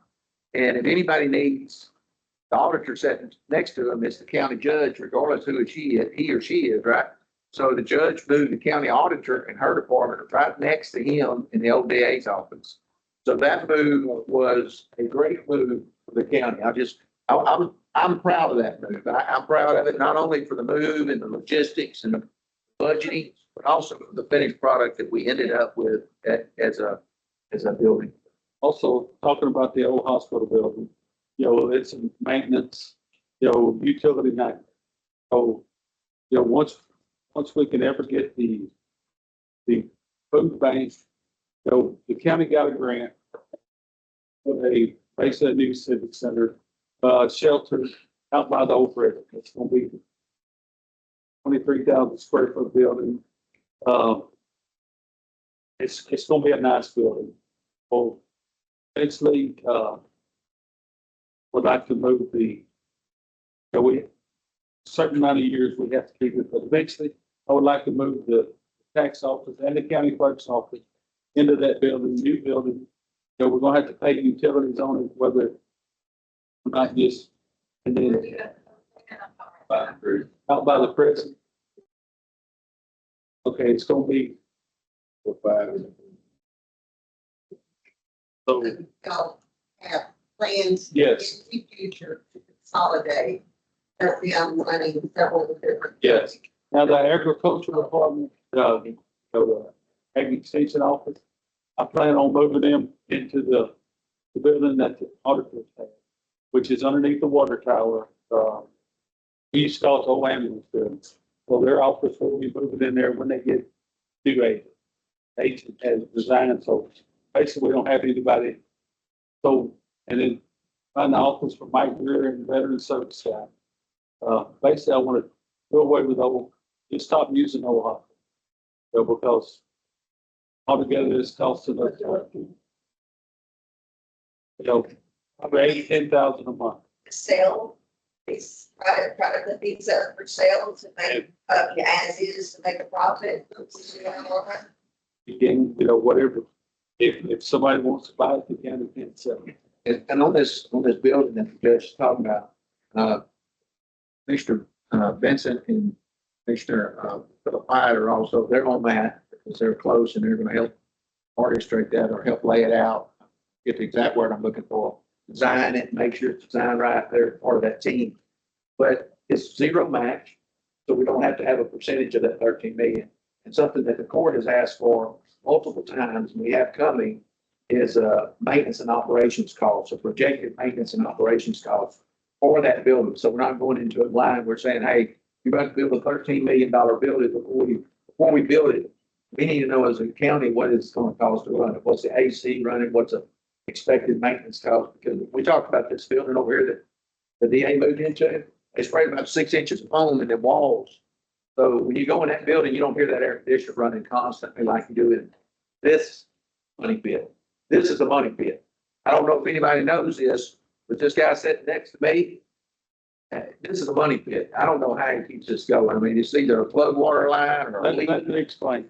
The air conditioners, most of the air conditioners are up in attic, and they're geothermal systems, which there's water wells all throughout the courthouse square that, you know, circulate the water, go cool. But the air conditioners are 14, 15 years old, and they don't make them anymore. So you can't replace them in the attic because they're in the attic, rafters built around them, you got sprinkler heads. So when anything breaks, you have to have it manufactured. So we keep, you know, just like one of them started leaking water though. Well, it was on a Friday or Saturday, nobody was in the courtroom. So the courtroom had a lot of water and it actually leaked down to the bottom floor. So that's what we're working on. That's the reason we can't go down to the courtroom, because they have the fans and the dehumidifiers sucking the water out. But basically, we are trying to consolidate a bunch of different things to actually save money. But with the money we have, you can't do it all at one time. Go ahead. I'd like to, speak to the, what had been said earlier about transparency. You can call me the department head, you can call me an elected official. My name is Melissa Barks. Your tax assessor collector. I've been there over 21 years. I said I wasn't going to say anything today unless my office was attacked. But I'm finding out in this budget workshop that my office is in the plans to be moved, and I knew nothing about it. Don't have a building. We've got to have but we've got to have more communications. We have to have communication. It's very vital that the tax office stay close to the appraisal district, if possible. If possible. I have asked, this is the third administration, and they're working on it now, for storage. We cannot even walk in our closets without pulling heavy books out, boxes out.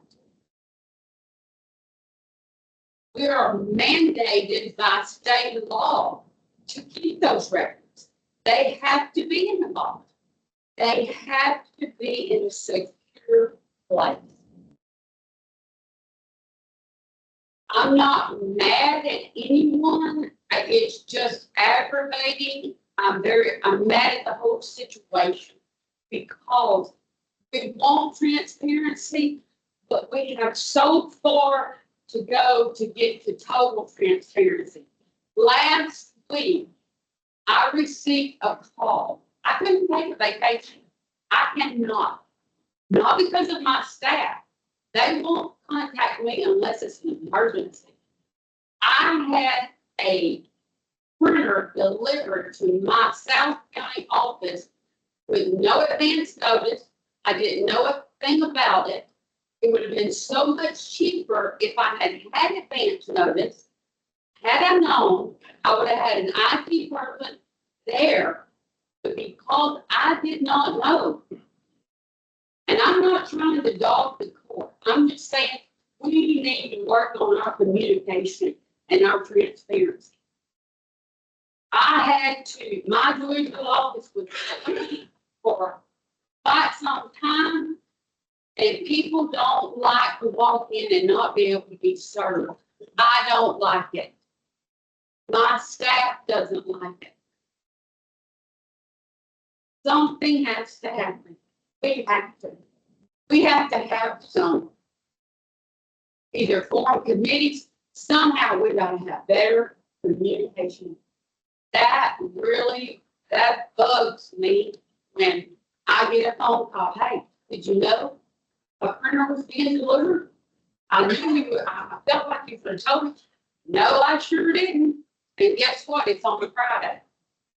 For most people in this county are now working 4 days a week. So it was, we got a hold of IT. We got a hold of an IT person. Even need Did you even need a new phone? I don't have the answer to that. The copier I had was working, but it was a down.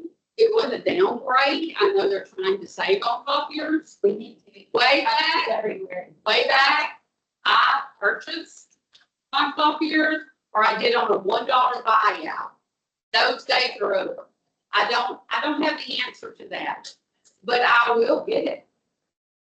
And if I've offended anyone, forgive me.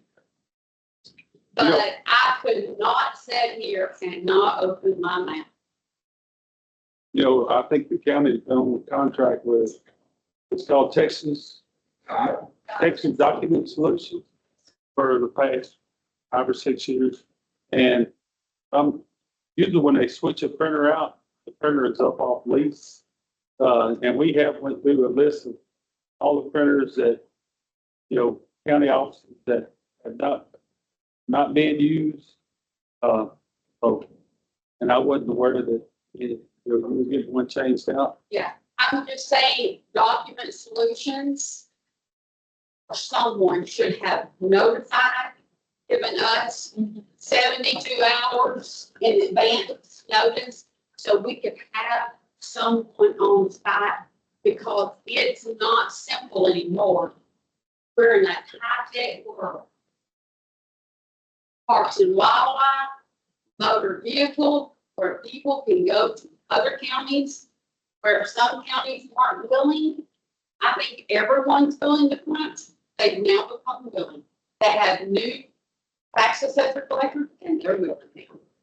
And I think just to that, it's not about the building out there, but as far as the printer, I don't think anyone on the board was aware you was getting that printer. I just want to make that clear, because it wasn't something that I'm just saying that's just something that we need to look at and Yeah. say, okay, why isn't Document Solutions? Right. Why aren't they notifying us? What is the problem here, you know? Does anybody ever review those contracts? Yes, and I went through it with Texas Document Solutions. And before, the way it was, so if you didn't know, you didn't directly tell them, hey, I don't want this printer. When the lease comes up, it automatically renews.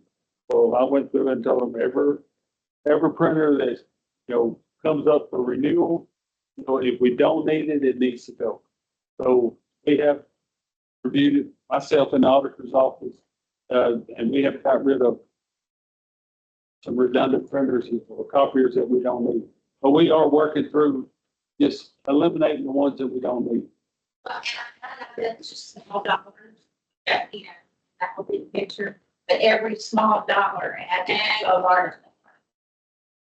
That's how fit the fact. Hey, I said something earlier about this courthouse being lit. That wasn't a rock, or I wasn't throwing rocks at the judge or the past judge or the one before them. I'm just stating the fact. I want people to know that this administration's got a heavy anchor around their neck, maintaining this really old, and just like your repairs downstairs, you got to get people involved that are trained in historical site repairs. So I wasn't meaning to throw rocks at anyone. It's just a burden, a real burden. Yeah, I'd like to speak on behalf of the younger folks that are here. Have heard, most of what you have heard today is from people over 65 years of age, which obviously I am. People over 65 years of age, their taxes are not going to go up. So it's real easy to sit back and say, yeah, raise taxes. If you're over 65 years old, because everything's going up. When you sit here, don't vote, I'd like to hear from you.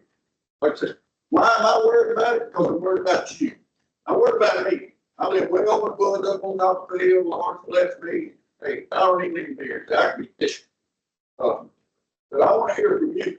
You're the ones that's going to affect this tax increase will affect you, the younger people in this county. And I sit here and everybody I've heard is over 65 years old. For the public party, except one. I'm sorry. But, and I've heard one person in this room that has said that he's going to cut out his people, and that was the judge. The judge come out and said, I'm glad I'm cutting. One of my sisters, he's the only one in the room. Volunteer. He's cutting one here. Now, they're going to put a heavy load on this other lady, I'm glad sure it is. But he's the only one.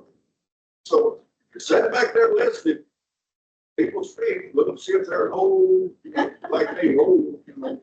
Hopefully they look at me, but, and then take that into consideration. I'm gonna say something, I was just kind of waiting, Yes, sir. have respect. Yes, sir. I do have a couple of questions to ask. We've talked about cutting jobs.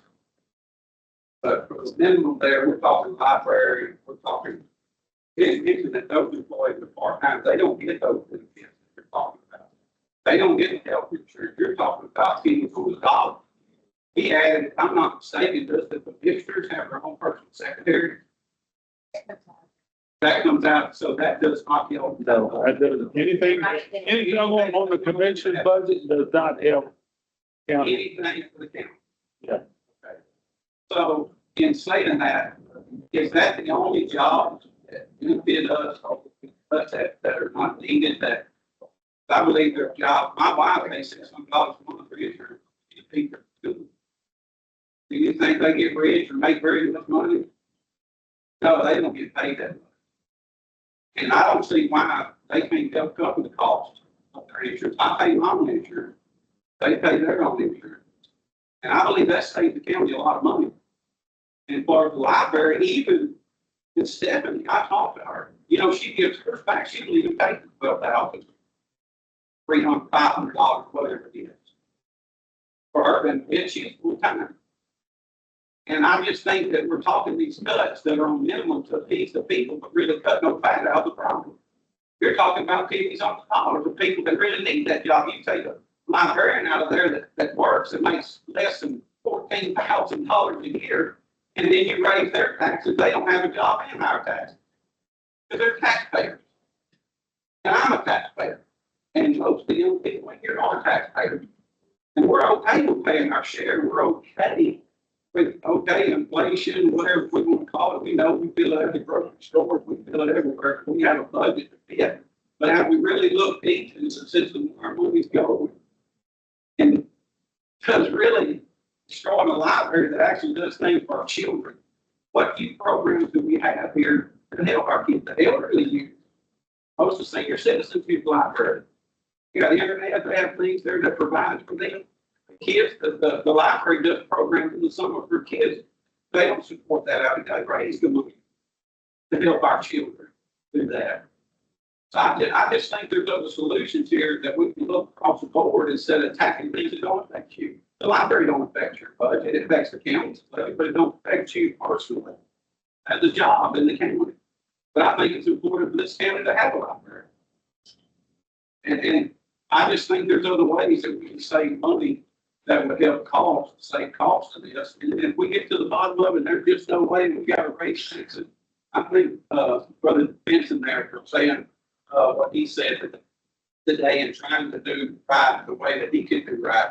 But I just believe there's more people that can tie into his thought process also of this county. And I'm the other side here, one person say, besides Cochran, but the Judge Cochran there, where he can save for the county. I'm into the solid waste. I second all what the man said right there. How could we, clear this, the city do take over some of the budget responsibilities of the library and the center. Well, basically, like the history center, it's the Stephen County history, not the city of Newton history, even though they're a part of it. Now, they did agree last year, to help with the library. Now, this year, we haven't got confirmation this year. 2025 year. Yes, for the 2025 year. You know, and let me say something, and then I'll let you speak.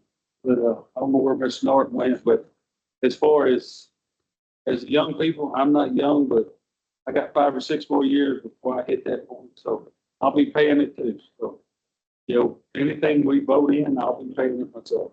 Yeah, and I just want to reiterate, I've never insinuated shutting down the library. Okay? Period. Never insinuated shutting down the library. I've made a statement, I'll make it here in front of you guys.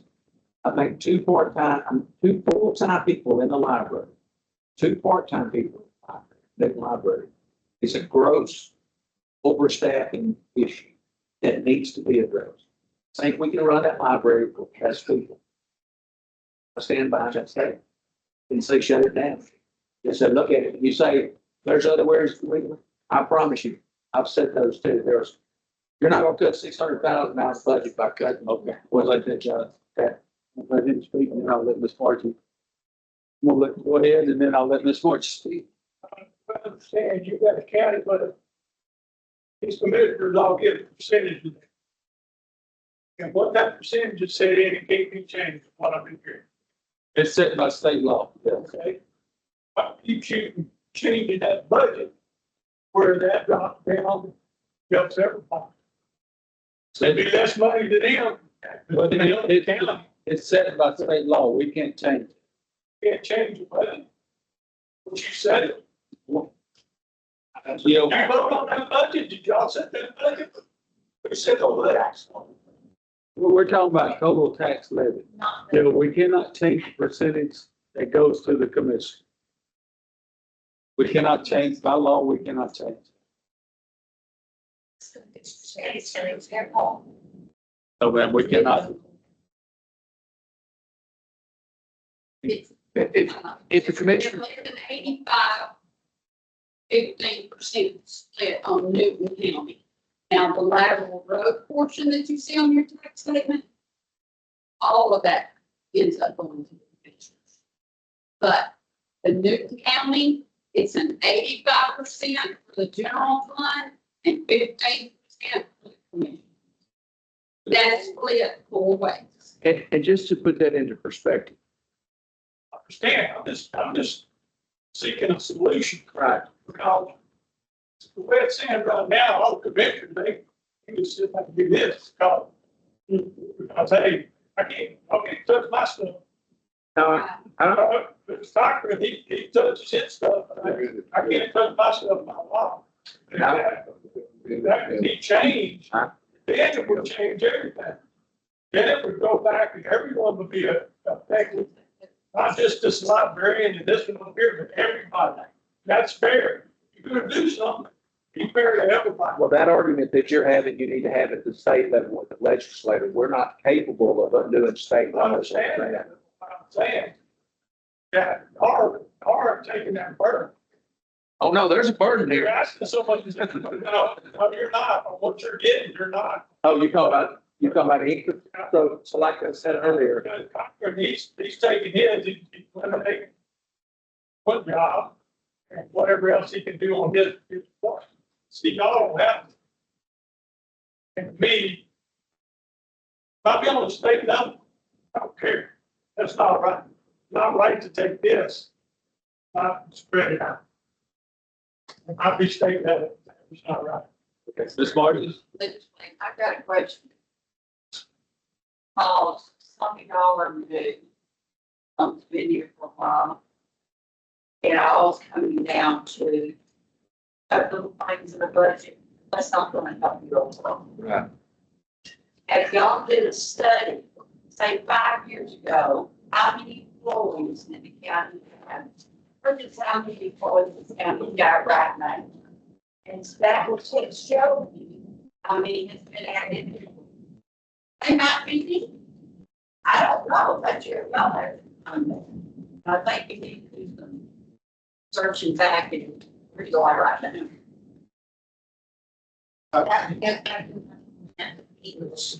Elected officials, okay. They're looking, their employees, the efficiency of their office, and come to the conclusion, what can I do to help this, I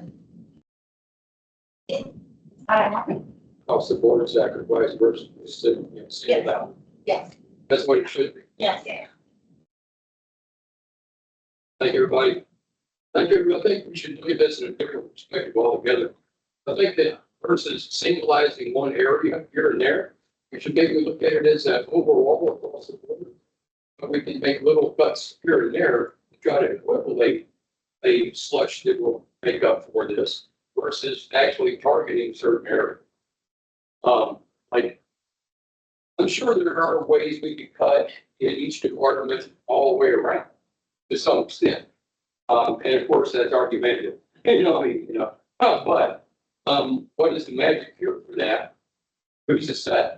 But I think if we came together with a more collective mindset instead of defensive, that we could probably figure out things a lot better off than what they're happening.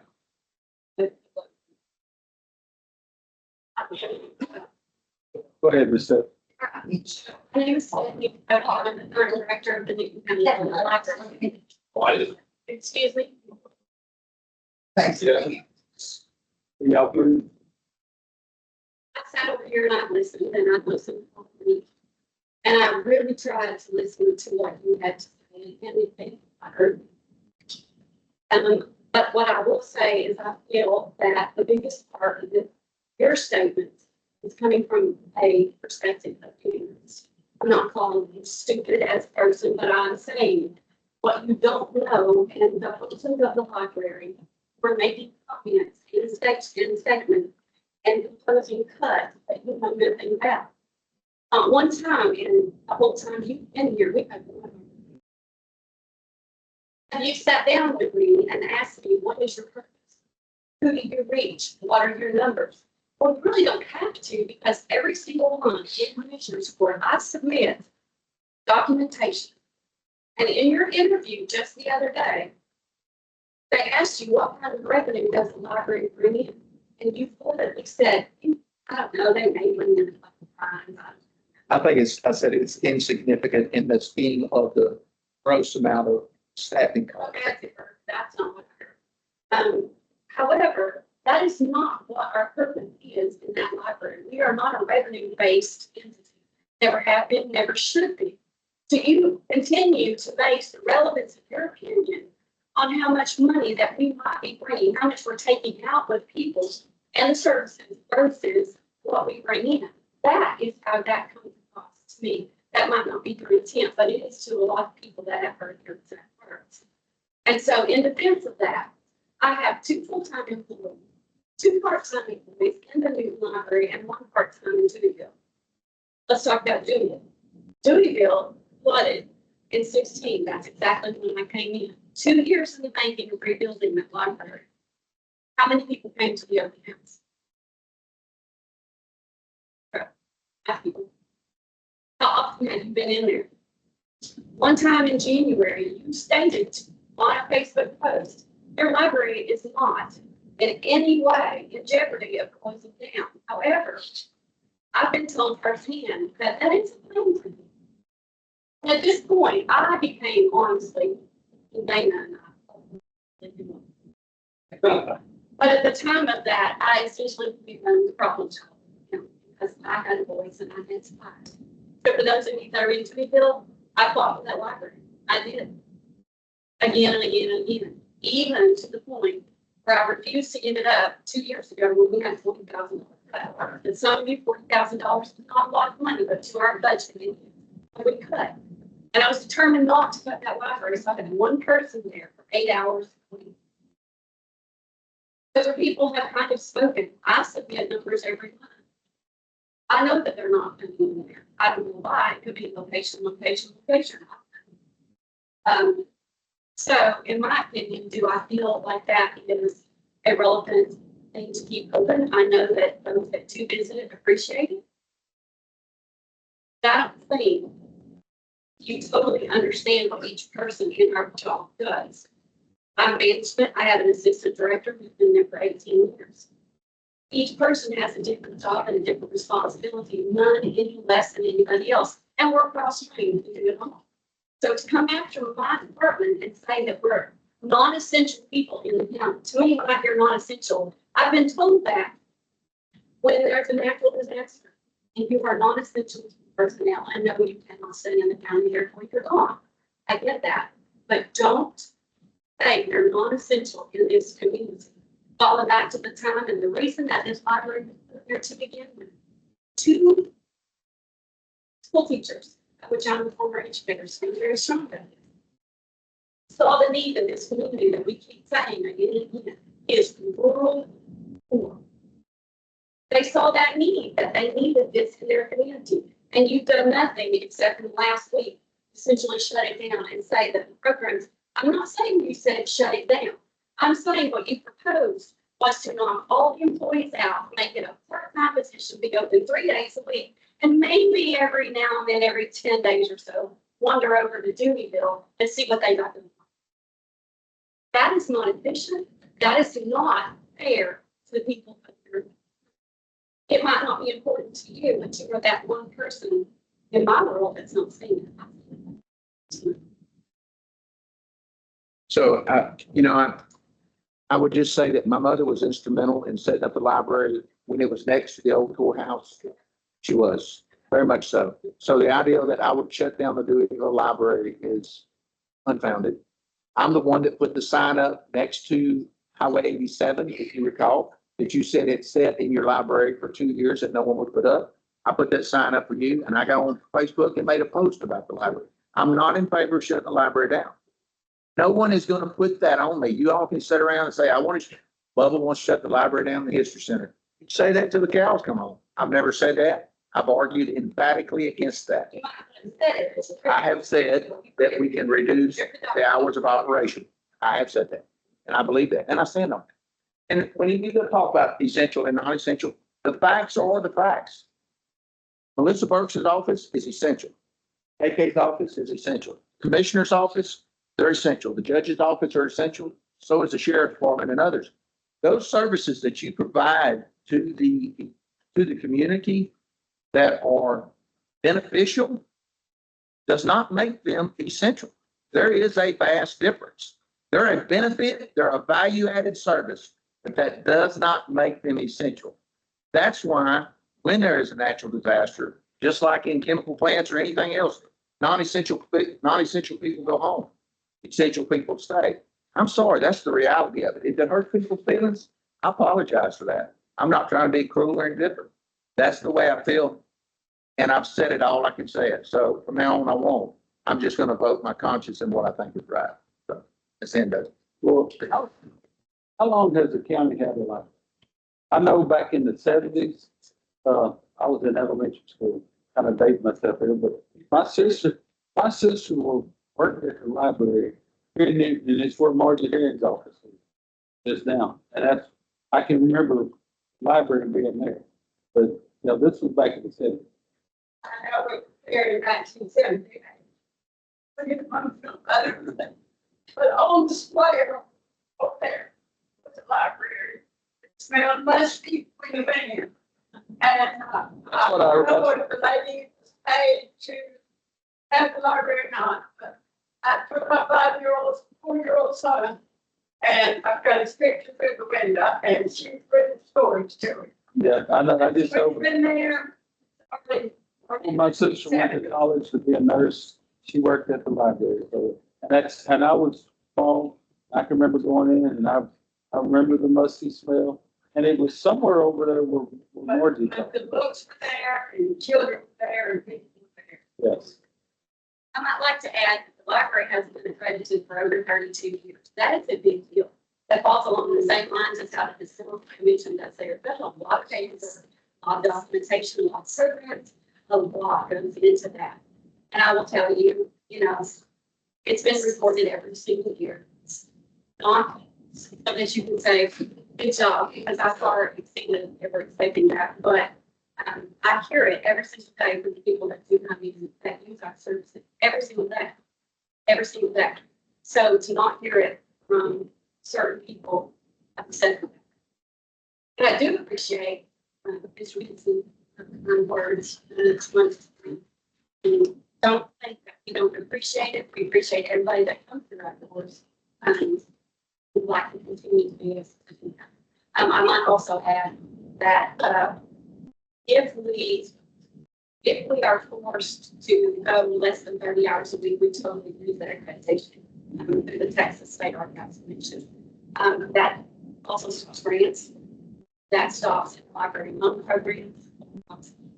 Takes care of share program, which is all kinds of genealogy information, job information, all kinds of stuff that we have available to us. So just have that in mind. That has to be, you have to be open more than 30 hours a week. And by the way, my position does require a college degree. So a lot don't. I'm not saying college degree maybe, but that is something that is required of us. So, and I actually have two of us that have that. But anybody that comes in there, we appreciate everything that our community does for us. It continues to do for us. And if you said anything towards us today, we do appreciate it. And we hope to continue to be.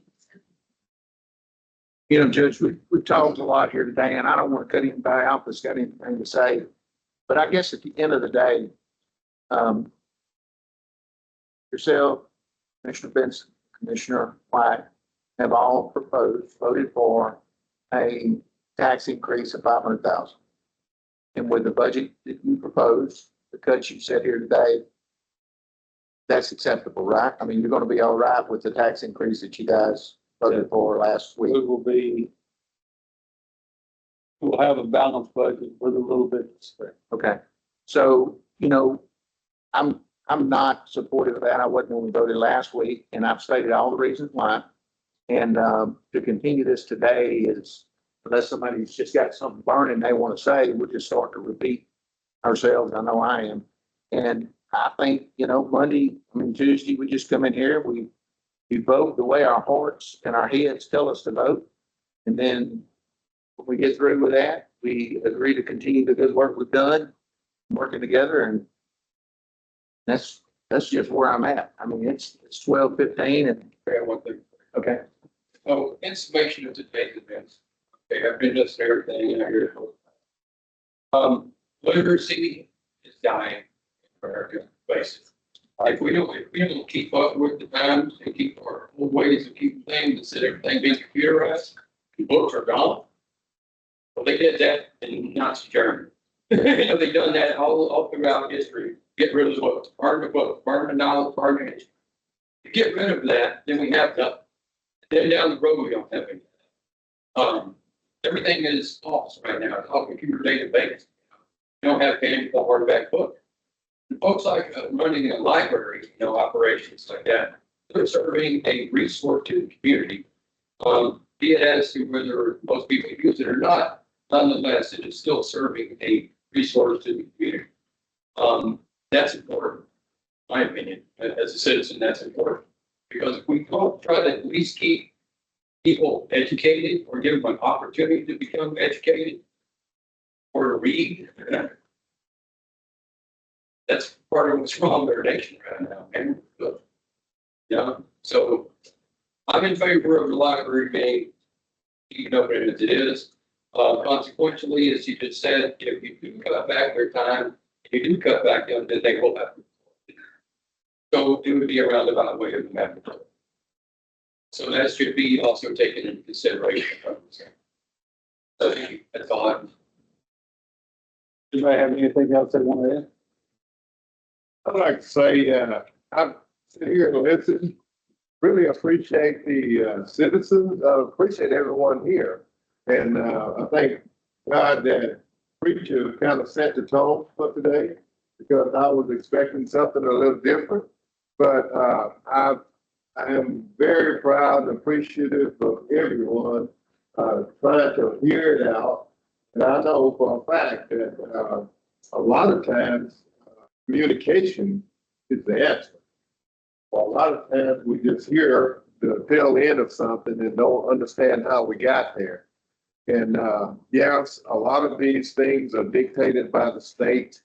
And a lot of folks did not know that, I know. And, as we communicate, and I'd like to see more public meetings like this because, we hear more information being exchanged. And as we go through the year, we'll, like, someone that recommended some changes, they can ask the question, well, where are we at this? About this library, this consolidation. And I think that as a court, and that was one of my, I can remember well,